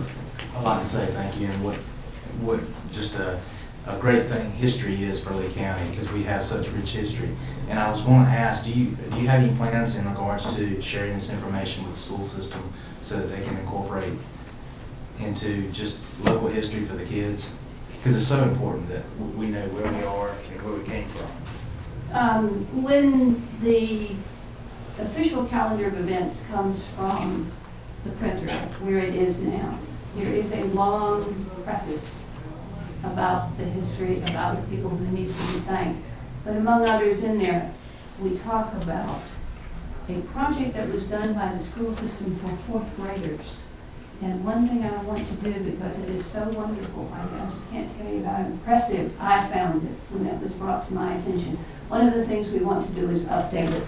We will be bringing out, as a final record, a book of everything that has happened, articles repeated from the newspaper, articles that people give us. We're doing multiple kinds of interviews. All of that will be published, but there will be an update of that material that came from the schools. Also, Don Bowie has not relinquished much. He is working with the schools on a project to get pictures of all of the old schools, and he has students drawing and working with those pictures of the schools. So that will be included in our final bond.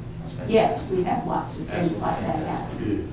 Well, and I believe your concern is that the students in Lee County get involved in the celebration of the centennial. And knowing their history. And the history, yeah. So it might be good to share information with Dr. McCormick or the chairman of the board, Mr. Tatum. We do have Mr. Tatum. We also have another representative on our advisory committee, and you have a list of our committee and our advisory committee. So we are in close touch with them. Any other questions? Again, thank you, Dr. Sadler, for taking this time, and keep us informed. We're happy to have Commissioner Pascal involved, and also our attorney, Mr. Hall. They are your ears and eyes on what is happening. I am glad, of course, to come back at any time. We do serve at your pleasure. Thank you, ma'am. Thank you.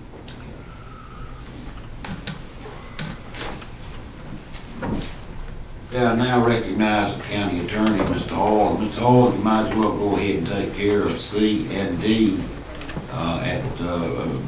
just present both of those at the same time, and then we will vote on it separately. The first one is Mr. Paul Lovely, made a bid of $1,000 lots 13, 14, 15, and 16 in Assembly Park subdivision. After that, your agenda. And the other one is bid by a lady, property in the Jonesboro area. She's made an offer of $9,000 to purchase that property. Lots to be acquired through tax foreclosure. You're recommending that we use the upset bid procedure. You run an ad in the paper proposing to accept the bid unless somebody raises it. If they want to raise it, they have to raise it by as much as 10% on the first thousand and 5% of the amount over $1,000. By our procedure, they have to pay for the cost of advertising. The clerk is authorized, if there is a raised bid, running the ads until there are no raises, and then that can be reported back to this board for your acceptance or rejection. Mr. Hall, in reference to this one on our page 84, this property is not in the San Lee Park, is it? It's out. Exactly. S-A-N. Oh, I thought that might have been That's his. right, I checked that out. Okay. Because I know we're doing, trying to do the project out there at Santa Lee Park. Oh, this is Okay, north. Santa Claus meeting. okay. All right. Comes from Santa Claus. Right. All right, anybody have any questions? Mr. Hall, I understand that he is asking us to authorize them to go ahead and advertise these offers in the paper with the upset bid process. You want to include both of them in one vote or vote on them separately? I'm doing a vote. All right, you're making a motion that we authorize him to proceed on both of the properties. Correct. Any further discussion? All those in favor say aye. Aye. Unanimous. Approved. All right, now, we have some added items. Item E is G on your consent agenda, budget amendment, and I believe it should have some question about that. I'll recognize her for those questions, and Ms. Benner, if you will come to the podium, please. Most of these are just because I'm a rookie and I don't understand everything yet. But on page 30 of the agenda packet,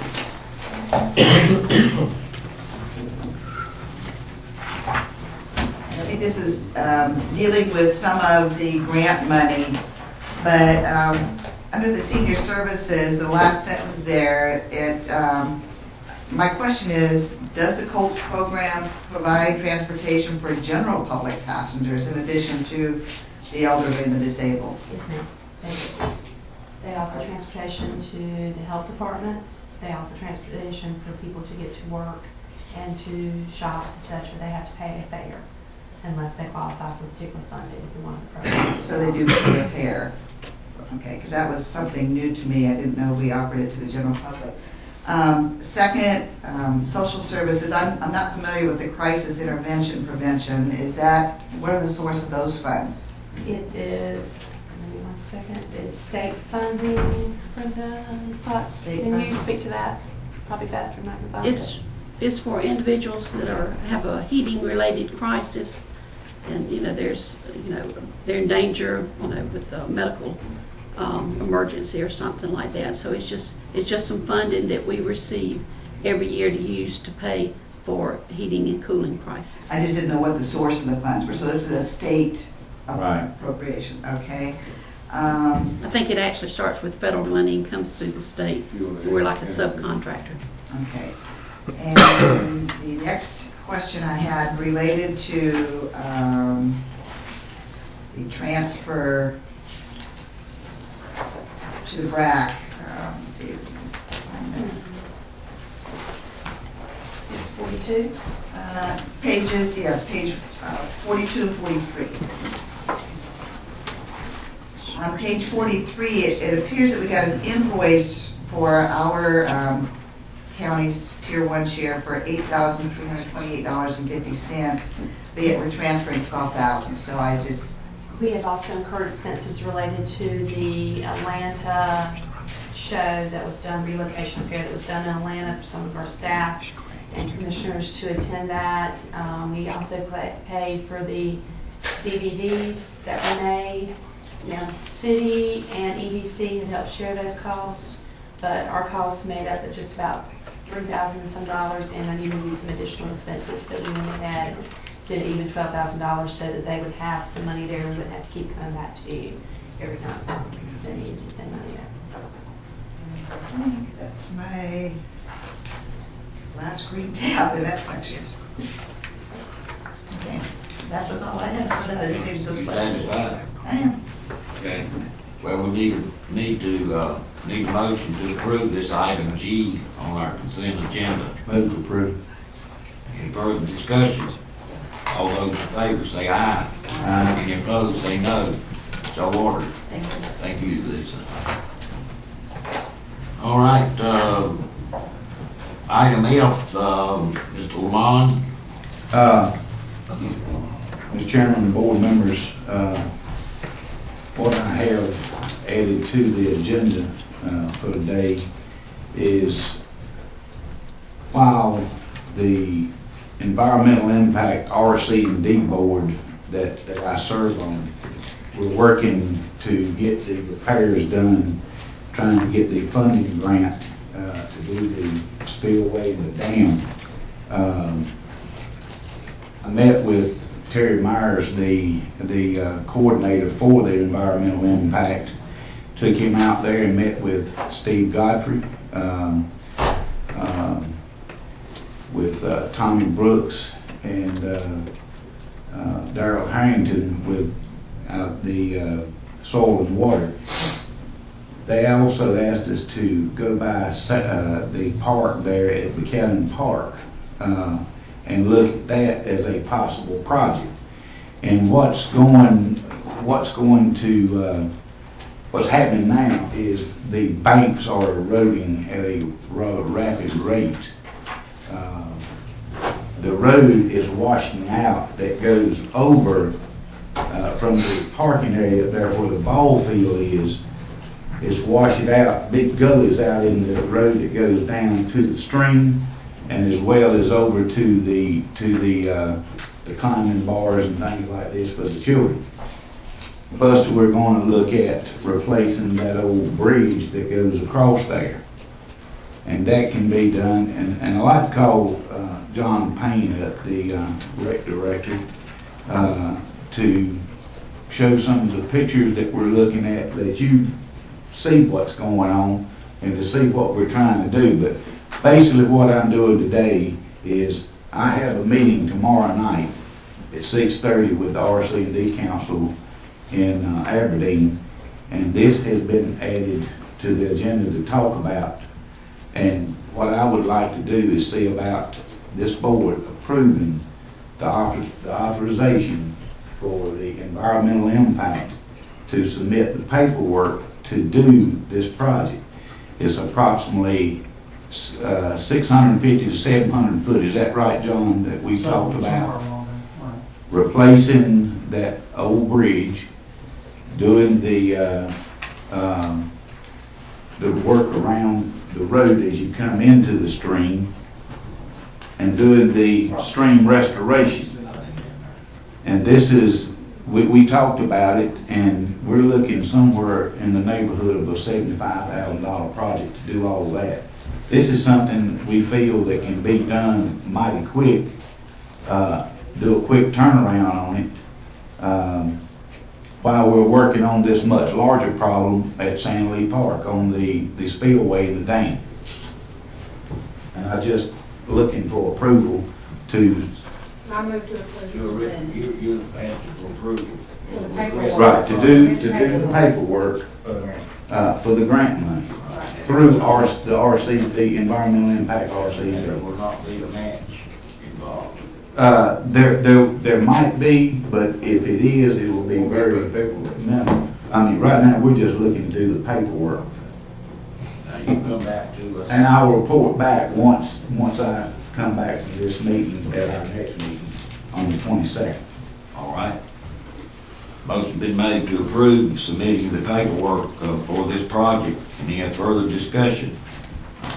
All those in favor say aye. Aye. Any opposed say no.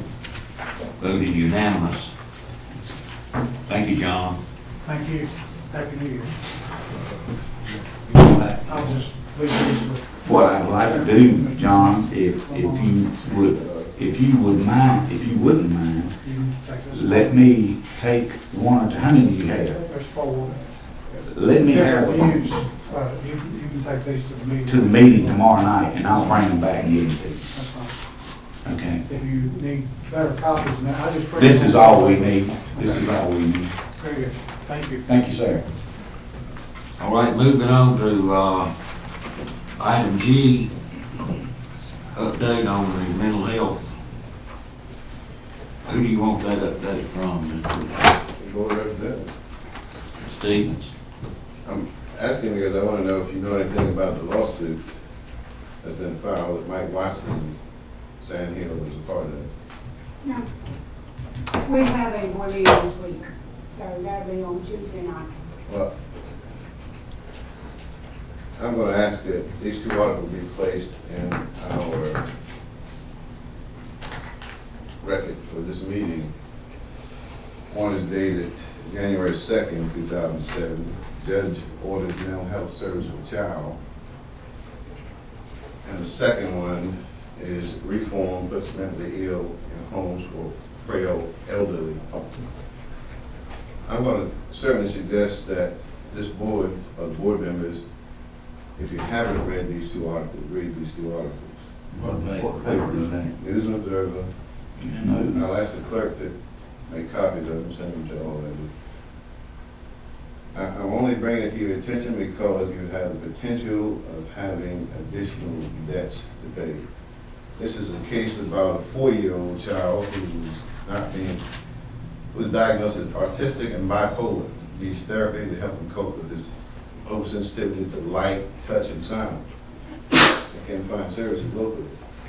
Administrative law judge said on, it looks like December 22nd, the state may not fail to provide a medically necessary service to a Medicaid eligible child because it is too expensive, not listed in the state plan of services, or difficult to provide. That typically means that the state is going to be forced to pay for these services, which means it's going to be passed on. Guess what? As usual. Yes. The other one deals with more severe concerns, or equally severe concerns. State hospitals are being phased out faster than local care options are being developed. It seems as though some of these centers of health care, adult care homes, are using their vacant beds to house patients with mental illness, but not the proper care facility. I heard about that, but I was not aware of the first one. Well, This one specifically has Mike Watson. It was a Harnett County case, the first one. I was going to ask you where the child was located. Harnett County, which is a part of the same consortium we're part of. Mike Watson has responded. But said they're not going to discuss Kyle's case.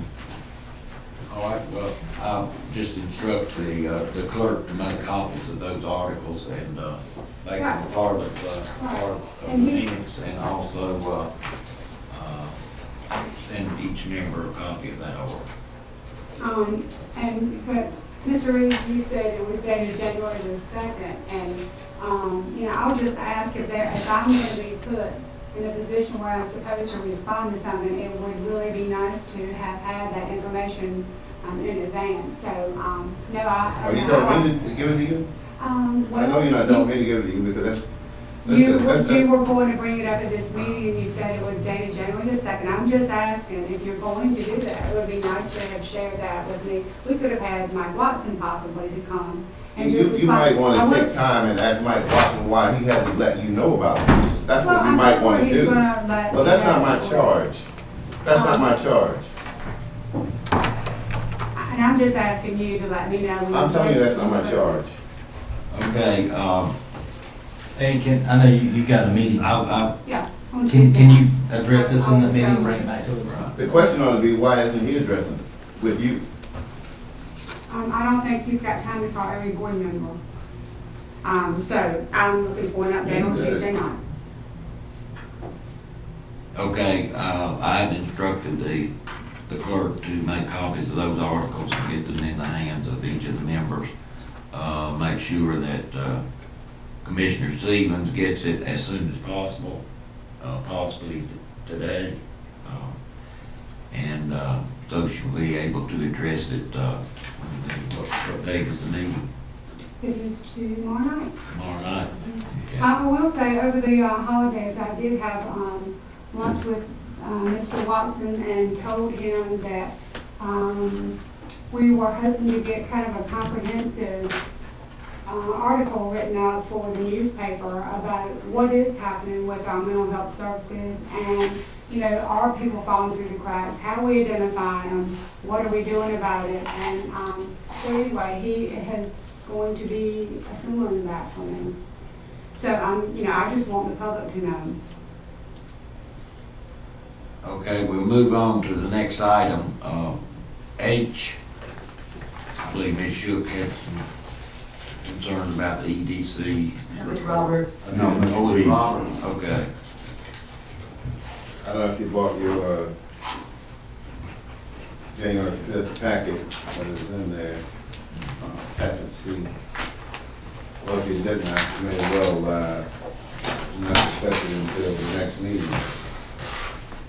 But if you did look at your package, there's a breakdown of what we're spending on economic development, at least over the last 5 years.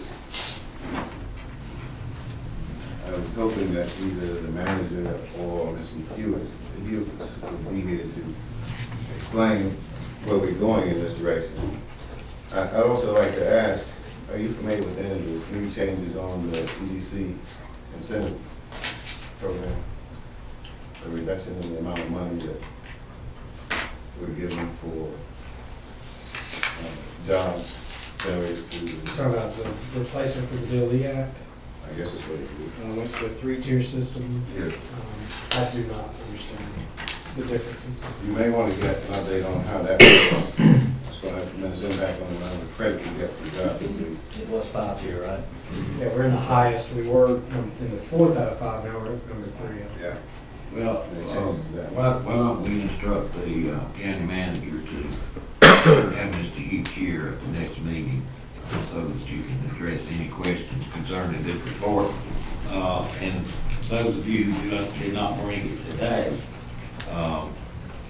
make sure that you take good care of it and bring it back to the next meeting with you. I did talk to Mr. Hughes last week, and there was a question on whether he was to come today or not. But the letter that was sent to him did not specify that he was to present this in person, but just give the information through our county manager. Is that right, Dave? That's correct. Can I make a comment? This was one of my green sticky tabs and highlights and all kinds of notes, but like Commissioner Reeves, I found this not to be very helpful at all. I didn't know, whether these were part-time, full-time jobs, salary levels. Did the people who created these jobs, did they decide to live in our county? The net growth of employment, we had 2 negatives. Is this because we had other industries shut down? I want more detail on this. And when you take a look at last 2 fiscal years, we're getting up there close to $2 million in county. I would like to see us really discuss this and come up with a policy, because when we are giving money, I think we all need to give a very detailed cost-benefit analysis, which includes property tax breaks and everything. So a summary report like this is of no help to me. I want to see the detail. This report was generated from a very specific request that asked for just these items. We can definitely dive into a much more detailed analysis if that's something the board wants to do. And be aware, some of this may be relevant for a retreat type discussion. Hopefully, our retreat committee is going to meet after this meeting and finalize some items to be discussed. And one is a joint meeting with the EDC. So it may be that we can ask for that type of analysis and provide that to the complete and others at the retreat. Well, see, I agree with Linda. I couldn't tell if the change of employee situation was just for the companies that we're giving incentives to, or if that was... That's net change in the county. Right. And to me, that's not an easy report to follow. That was the specific request. I hope, was the original memo with that? Well, Either not going to give us much way, information. one would have thought that the person submitting it would have been present to explain it, is what my position is on it. Because it was certainly not one that you see every day, and it's not self-explanatory. Do we want to have Mr. Hughes here at the next meeting, or do we want to wait to the retreat? Because I know that he is already on the agenda, or the EDC is, and it might be good to have the EDC board there when we have this discussion. So what you want to do it next month, or wait until, do it next meeting, or wait till our It's already there. retreat? Thank you. My personal feeling is that we need to re-examine our whole arrangement. As I look at our level of involvement compared to the city and the amount of direct supervision or information we're receiving for the money we're putting in, it is certainly time that we revisit this setup. Well, and That's EDC my- is the one that really sets the policy on those. Well, I've always been of the opinion that when you kick in the money, you buy the right to have some direction in where it goes and how it's used. That's not happening in this process. It is now getting to a point where the county is the primary sponsor of this whole operation, to include the incentive parts. And for that reason, I think we need to revisit, see if there are other alternatives. If we're losing money on the incentive side of it, then we may need to think about staying in the incentive business altogether. Mr. Chairman, this last year, the EDC, and I believe we approved it as well, came up with a new policy. And it is supposed to be much more comprehensive when they are coming to ask us for any incentive kick-ins, that they are letting us know really how it's supposed to affect our county. But I think this is a great time to have them at the retreat, because the board members need to be there. It doesn't need to be just Bob, because Bob answers to the board. So I think they need to be a part of that. But I think from here on out, what they were expecting to do for us is much more comprehensive than what they've done in the past. That's my understanding of it. All right. Well, I think that the board needs to be aware that while the EDC board has several appointees made by this board, it is not your board, and Bob Hughes is not the county's employee. And for that reason, the board needs to talk about what it does with its money first and get that in order. I don't need the EDC board to tell me how and what they're promising me what they're going to do. That's not an issue here. The issue is the benefit I receive for the money that I vote on to provide this service. And if it's now streamlined to the extent that he only addresses the EDC, then it's time to revisit and reconsider what we put in. All right, do you want to have Mr. Hughes here at our next meeting so that he'll be aware of what we expect in the retreat? So give him time to. I think that's prepare for I it. think it'd be fair. All right, we'll do that. Now instruct the county manager to pass that on and have him here at the next meeting. Okay? All right, going to item 7, appointments. Appointment to the Mid-Carolina Workforce Board, pages 102 and 106.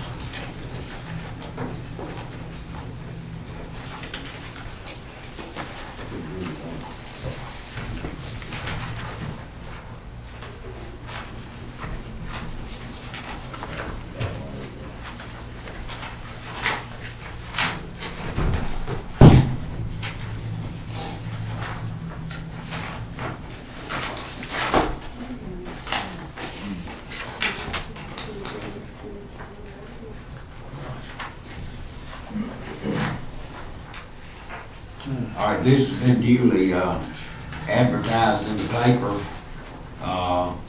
We have 3 vacancies on that board, and Gaynell, do we have any applicants?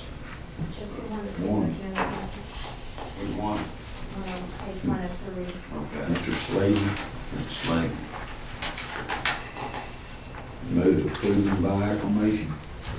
All right, motion been made to approve this one, and then he's going to represent what, who?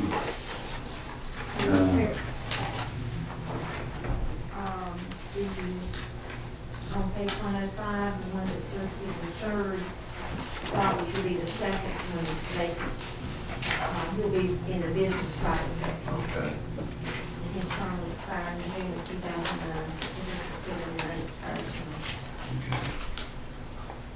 All those in favor of appointing this individual, say aye.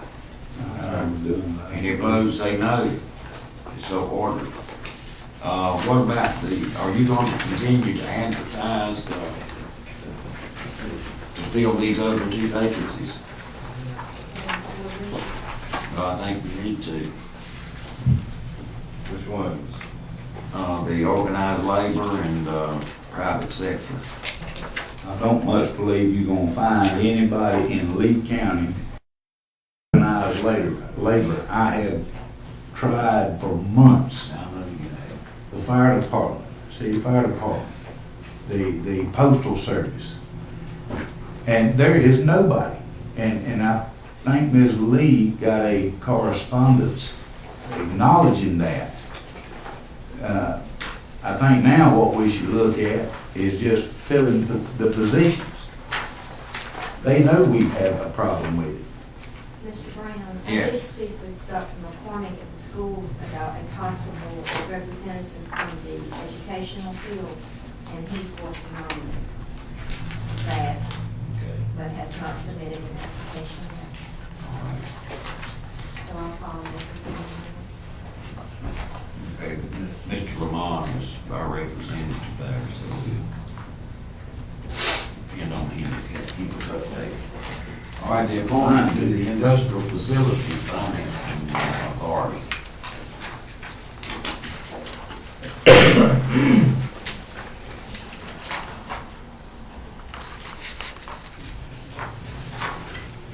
We have an application from Robert Gray. I know Mr. Gray, I make a motion that we be approved and appointed to this vacancy.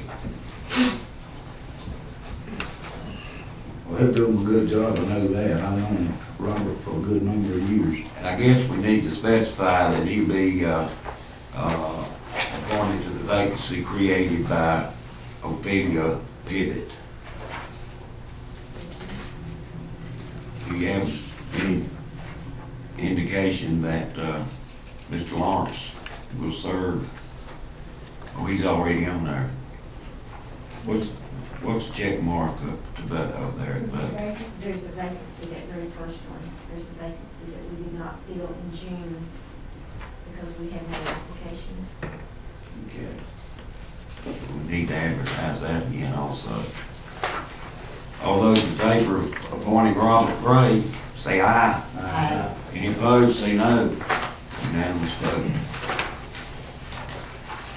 Appointment to the Juvenile Crime Prevention Council. I believe the sheriff has recommended that Mr. Kevin Kirkland be appointed to this position. I hear a motion that we appoint him. So moved. Any discussion? All those in favor say aye. Aye. Any opposed, say no. Mr. Chairman, on that same page, I see where George Bates is representing the police department. I guess we're going to have to change that as well. That'll probably come about in the, so far as Todd Hennett being the police chief there now, he'll probably just come on board. I assume they will go ahead and send him a letter. Mr. Chair, it seems that the remainder of these appointments are for Sheriff Carter, and Right. we accept them all by acclamation. All right. Thank you. You hear the motion that the remainder of the appointments be approved by acclamation. All those in favor say aye. Aye. Any opposed, say no. So ordered. All right, the next item is the appointment by the chairman, the responsibilities of each of the commissioners. Mr. Kelly will be our representative on the Environmental Affairs Board, Planning Department Advisory Committee, the Rest Home Nursing Advisory Committee.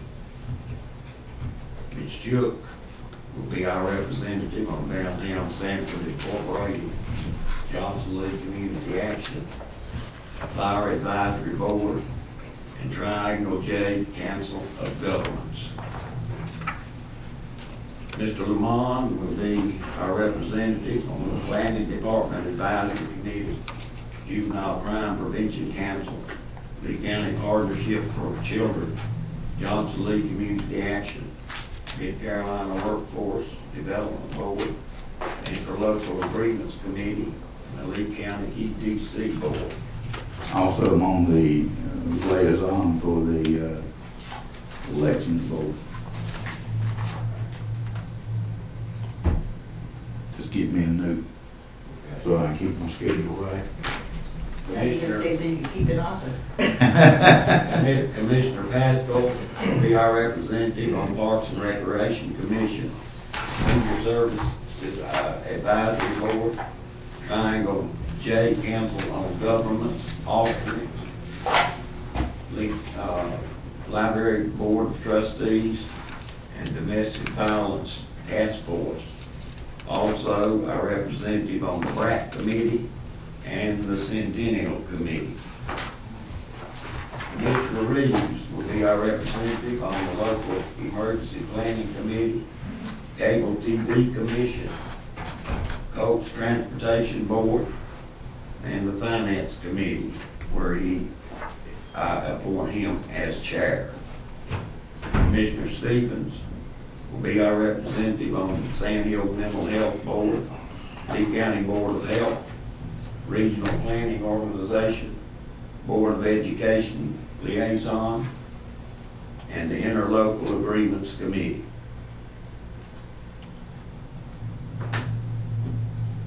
The chairman will be your representative on the Lee County ADA Committee, the Interlocal Agreements Committee, Committee of 100, the Chamber of Commerce, and the Social Services Board. And I further appoint Mr. Hall as one of our representatives on the Centennial Committee. Since some of these appointments give our commissioner voting rights, such as the EDC board, I would like for the commissioners to approve these appointments. So moved. Any discussion? One, Mr. Chairman, on this criminal justice partnership, did you do one appointment from this board to that? That would be on page 117. Who was Mr. Adams? He's on the advisory board. Now, this is the Lee County Criminal Justice Partnership Advisory Board. You were on that. It advises our pretrial program. Okay. That's 117. Right. I'm on juvenile crime prevention. This is one that was set up about a year ago, and right, exactly. Since Ms. Stevens serves on the state board, I'll appoint her to be our representative on that, Ms. Stevens. Okay. Did we vote already? Yes, sir. Mm-hmm. Okay. Will you add that to your motion, Mr. Certainly. Consider it done. All right. All those in favor, say aye. Aye. Any opposed, say no. It is so ordered. Manager's report. Ms. Lisa Minner.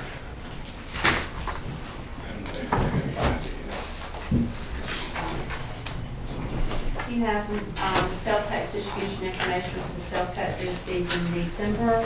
If you look at page 123, you can see how that compared to the September distributions received in December in years past. Once again, our Article 39 is down. However, our overall distribution is up about $19,000 over last year for the same time period. So, once again, as I explained to you in the past, I think this is where you're seeing the shift back in the 2% back in the proper categories. So, How far behind do they run on this? 3 months. We get it in So Christmas, Christmas. none of the Christmas shopping is included in there. So we won't see that until March. Lisa, I had a, thank you for getting back so quickly on what different articles were. Do these numbers represent our county share after the city of Sanford and after the Broadway? Yes, and this is strictly Lee County. This is strictly Lee County. Questions? Any other questions? Thank you. Not.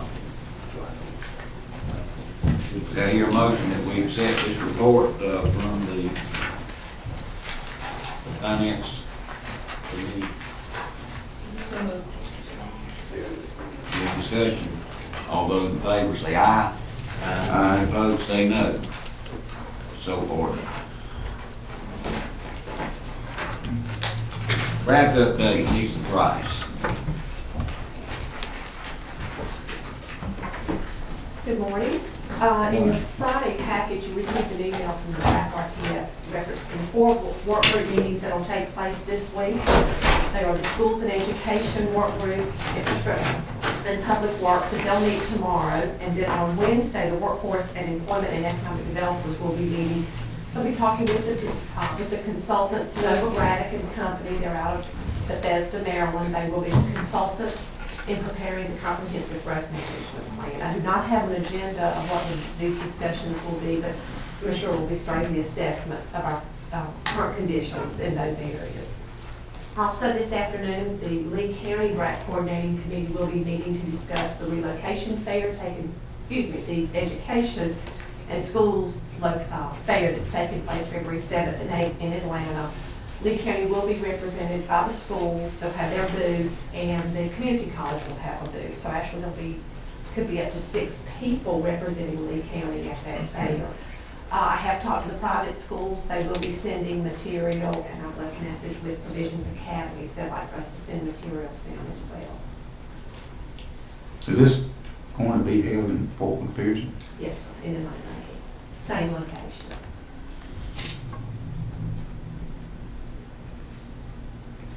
You know, one of the things I saw in something that I read was that they were looking for institutions of higher learning, and the fact that we are probably the closest county to NC State and UNC. I'm just wondering if we shouldn't have that as part of. Okay. They'll actually, BRAC will invite those institutions down. One thing that we are doing, Stevens, if you'll remember the map that we see, we're changing that a little bit and putting all of our schools on there plus the higher institutions. So we're changing that map that was so well received. Right.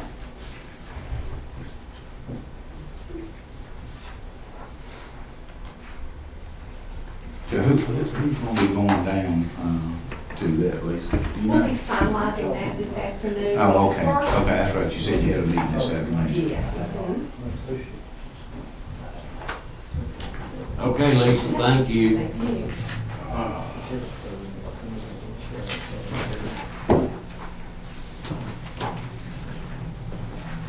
All right, we'll now go to county manager. You have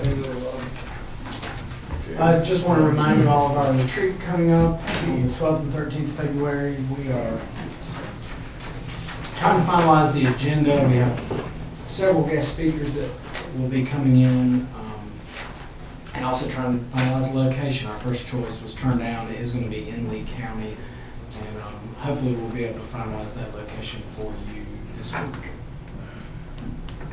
Okay. Mr. Reeves?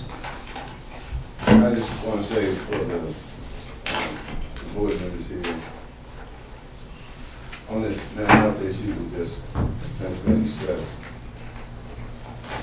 I don't want any of you to think, whatever board you serve on, that I have the duty to inform you. You have staff that work on your behalf to keep you abreast. I'm not going to assume that responsibility. It is a 50-cent paper that I buy to try and keep up with whatever's in it. But the intent was not to ask you to report to see if you had been informed of what was going on. If you hadn't, that was fine. I still thought this board should read and know what is going on. So don't, if you take it personal, I can't do anything about that. But let this be very clear. I am not your secretaries. I'm not your secretaries. And each of you should know that we all have responsibility to try and keep up with what goes on our respective positions and countywide. But my intent here today was simply to say, these are things that are going to impact the county sooner or later financially. And we need to start paying for it. That was it. Thank you. Well, I understand that completely.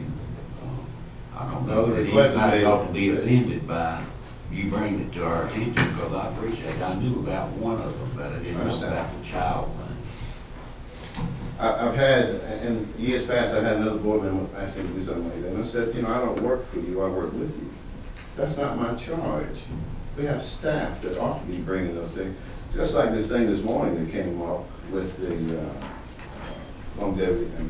There's some things that ought to be, board members ought to be made aware of before they get in here and become controversial. We should know about it. I like to know how the rest of the county employees felt about it. But it showed up in the agenda pack and the dealt with Homer County, that's all. Thank you. Okay, thank you. Mr. Luan?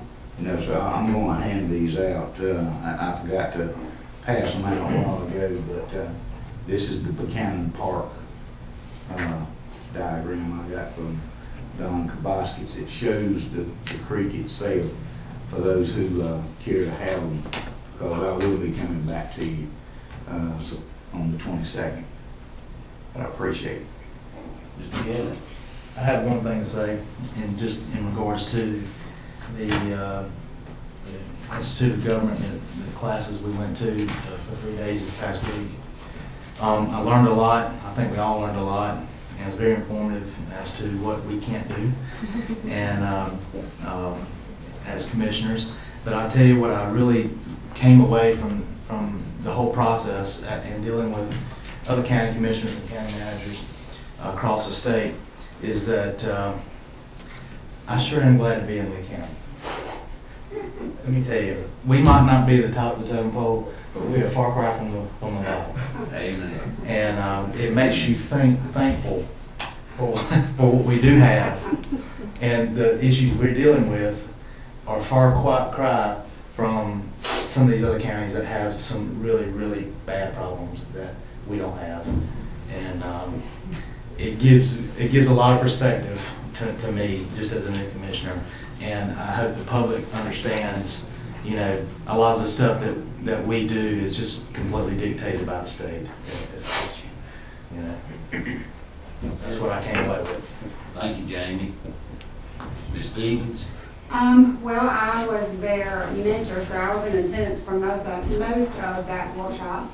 And, you know, I'd just like to say I am just so proud and thrilled that we've got 2 board members with the intellectual acumen that they have, and also the tenacity to sit there through 3 intensive days. So, with a great attitude and all that. So I was just really proud of them. And I just can't say enough about what you do, Donna. I'm just so glad you went. We also have, and I'm sure you all got a copy of it, but a letter that was written to Alex Gonzalez from Kelly Wright, who has this little ad hoc or concerned citizens committee that was concerned about the conditions for the animals over at our new shelter and wanted them to have beds. And you know, they said if we raise $750, they would do the other $750, which they did. We participated, and then you know what they found was they had $700 more. So they ended up helping outfit us with just some more things out there. And you know, this was just a committee of concerned people that were able to help this county out by $1,500. I'd like to see us write a letter and thank them for that. I thought that was great. Okay, if you would give the clerk that information. Okay. We'll get the email. Draft the letter, I'll draft the letter to them. That, and they did do an outstanding job, and will continue to do. Kelly's on top of things. He's always on top of things. We just think They should. This is probably more for the retreat, but since the State Legislative Goals Committee for the NCACC is coming up Thursday and Friday, there are two goals that really I would like this board to have some discussion on, to maybe be added. I didn't see them anywhere in the list that they gave us. And one of those is to remove the state cap on charter schools. I really think that that's one of the key ingredients to our economic development here.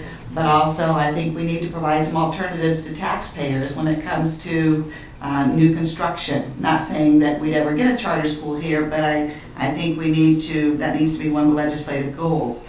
Another important goal that I would like to see is for them to change the formula for how the lottery proceeds are appropriated.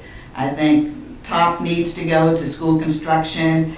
Right now, the top priority is class size reduction and pre-K programs, you know, and the state of North Carolina just spent $23 million on a 4-year class reduction. No change, you know, no improvement there. So I think that those two, you know, that's one of the big dilemmas in our budget is school construction and how we pay for that. So I'd like to see the board have some more discussion on that. And also at the retreat, I don't know whether I'm looking at something that the board last May signed. They were in favor of a 1% land transfer tax. I saw that, and right away I'm thinking, okay, I pay my property taxes every year. When I sell my house, I put revenue stamps, whatever it's called, on the deed. Now that you're wanting to, and I say me, but it could be any property owner, just because I'm selling my land now, another 1%, that seems like triple taxation. So I think it's time maybe to visit, you know, what our goals are on some of these things. And I just don't want us to be greedy and look for all sources of revenue. I think we really need, you know, not to be looking for all kinds of ways to increase taxes. So I guess, David, my request is, you know, maybe on that agenda for the retreat to have time in there for legislative goals and maybe some debate time, you know, among the folks there. I think on the, as far as the legislative agenda is concerned, there is a process, am I not right, David? Yes, sir. You put in, you know, for consideration to add something to that agenda. It's got to be presented, I'm not quite sure if it's the day before or before 12, the day that all the voting is supposed to take place. Amy, you help me out if you happen to remember, but I think it's before 12, before the actual voting starts, so they can review it.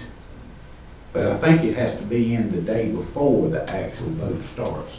And I don't know that it's appropriate. If it's something that's a hot button for me, I think as a collective board, we need to have some debate on it. So I'm thinking that this week, you know, was probably too early, but I would like to see us, you know, debate those issues. And when would be the next opportunity to get something on the legislative slate? 2 years? 2 years, but, you know, your representative can always, if that's something that our county wanted to see happen, you know, we can always have a conversation with our representatives and see if they want to carry it and introduce a bill on our behalf. So, you know, this is just the overall state legislative goals for the counties. That's dealt with every 2 years. And that's what we did last year with the one with the half-cent. That's right. Right. That's right. We So did- that can the always be menu- done, you know, at any time. And you going back to that 1% there, I think that was just an option that we were looking at. That was a menu of options that we look for, as well as a lot of other, you know, counties throughout the state. Impact fees and so forth. Yeah, I mean, you know, I read that as the Lee County supports levying a 1% land transfer tax as a revenue option for all 100 counties. And to me, if that's the third time that property is being taxed, I'd like to remove that as an option, is my position on that. There are other counties that endorse that. Are we going to debate it today? No, I'm sorry. All right. Let's get it going. Is that it, Mr. Pascal? I noticed on the news, I didn't get to all the details, but one of the representatives, Howard Hunt, I believe it was, died over the weekend. Representative Howard Hunter did. Howard, yeah. And now Senator Robert Holloman has passed this morning as well. He was a seatmate I think it'd be appropriate for us to send a card or send something from the big, That's the most unusual situation when you lose your delegation within 24 hours of each other. The House and Okay, the Senate. you want to instruct the clerk to clerk or county manager or whatever. send the card, instruct the manager to do it. You want it in behalf of the commissioners. Yes, I think it would be appropriate with the clerk ought to do it. Okay, clerk do it, and I'll sign. Could be in the legislative book. Yeah. They're both members, current members of the House and the Senate. Anything else, Ms. Basil? I don't think so. You passed out a little memo. Well, that's Mike Natosha left, and that's the clear vote when we went to February 3rd. Right. And he'd like for all commissioners to participate in some way, or at least attend or something. Every time to blow up on some stuff that you don't know. Say that again. We don't have to compete, do we? That's what my question was, I volunteered. No, it'd be like that game you played out at McSwain Center, Yeah. 4 lanes. Yeah. But I tell you what, that is interesting to go to if you've got the time and can, because I've been to a number of them, and they are very, very good, and there's a lot been put in, on the emphasis of the higher learning so far as the different schools competing, and they do a fantastic job. They get excited. Oh, yeah. You're like the little girl that was sitting, taking a test, and she wrote down on the paper, says, I don't know. A little more right behind her says, I don't know either. County manager, do you have anything else? No, sir. Okay, Mr. Hall. Okay, I would remind you of the groundbreaking ceremonies next week on the 16th and 17th. 16th for the middle school, and the 17th for the Floyd Knight construction project. So any of you that can be there, they're going to have a reception after each one of them. It's at 10 o'clock in the morning, so I'm wondering whether it's lunch or just a snack. But I imagine it's a snack. Probably. Okay, any further business to come before the board? If there's none, do I hear a motion that we adjourn? Okay, all those in favor say aye. Aye. Any opposed? Stay here. Oh, that's unanimous. Let's get one thing that you may want to instruct the manager to do. This is not a 1 week or 1 month workshop. What is it called? Retreat. You need to have that sent out early enough for each board member to turn this thing down, because there's a lot already being asked to be considered. And in that 2-day time, we usually have a full plate anyway. So, Well, as he said, we're going to finalize the, send out the full, whatever's on there, and then let all of us look at it. Then we send it back in before we finalize. You said this February 12th,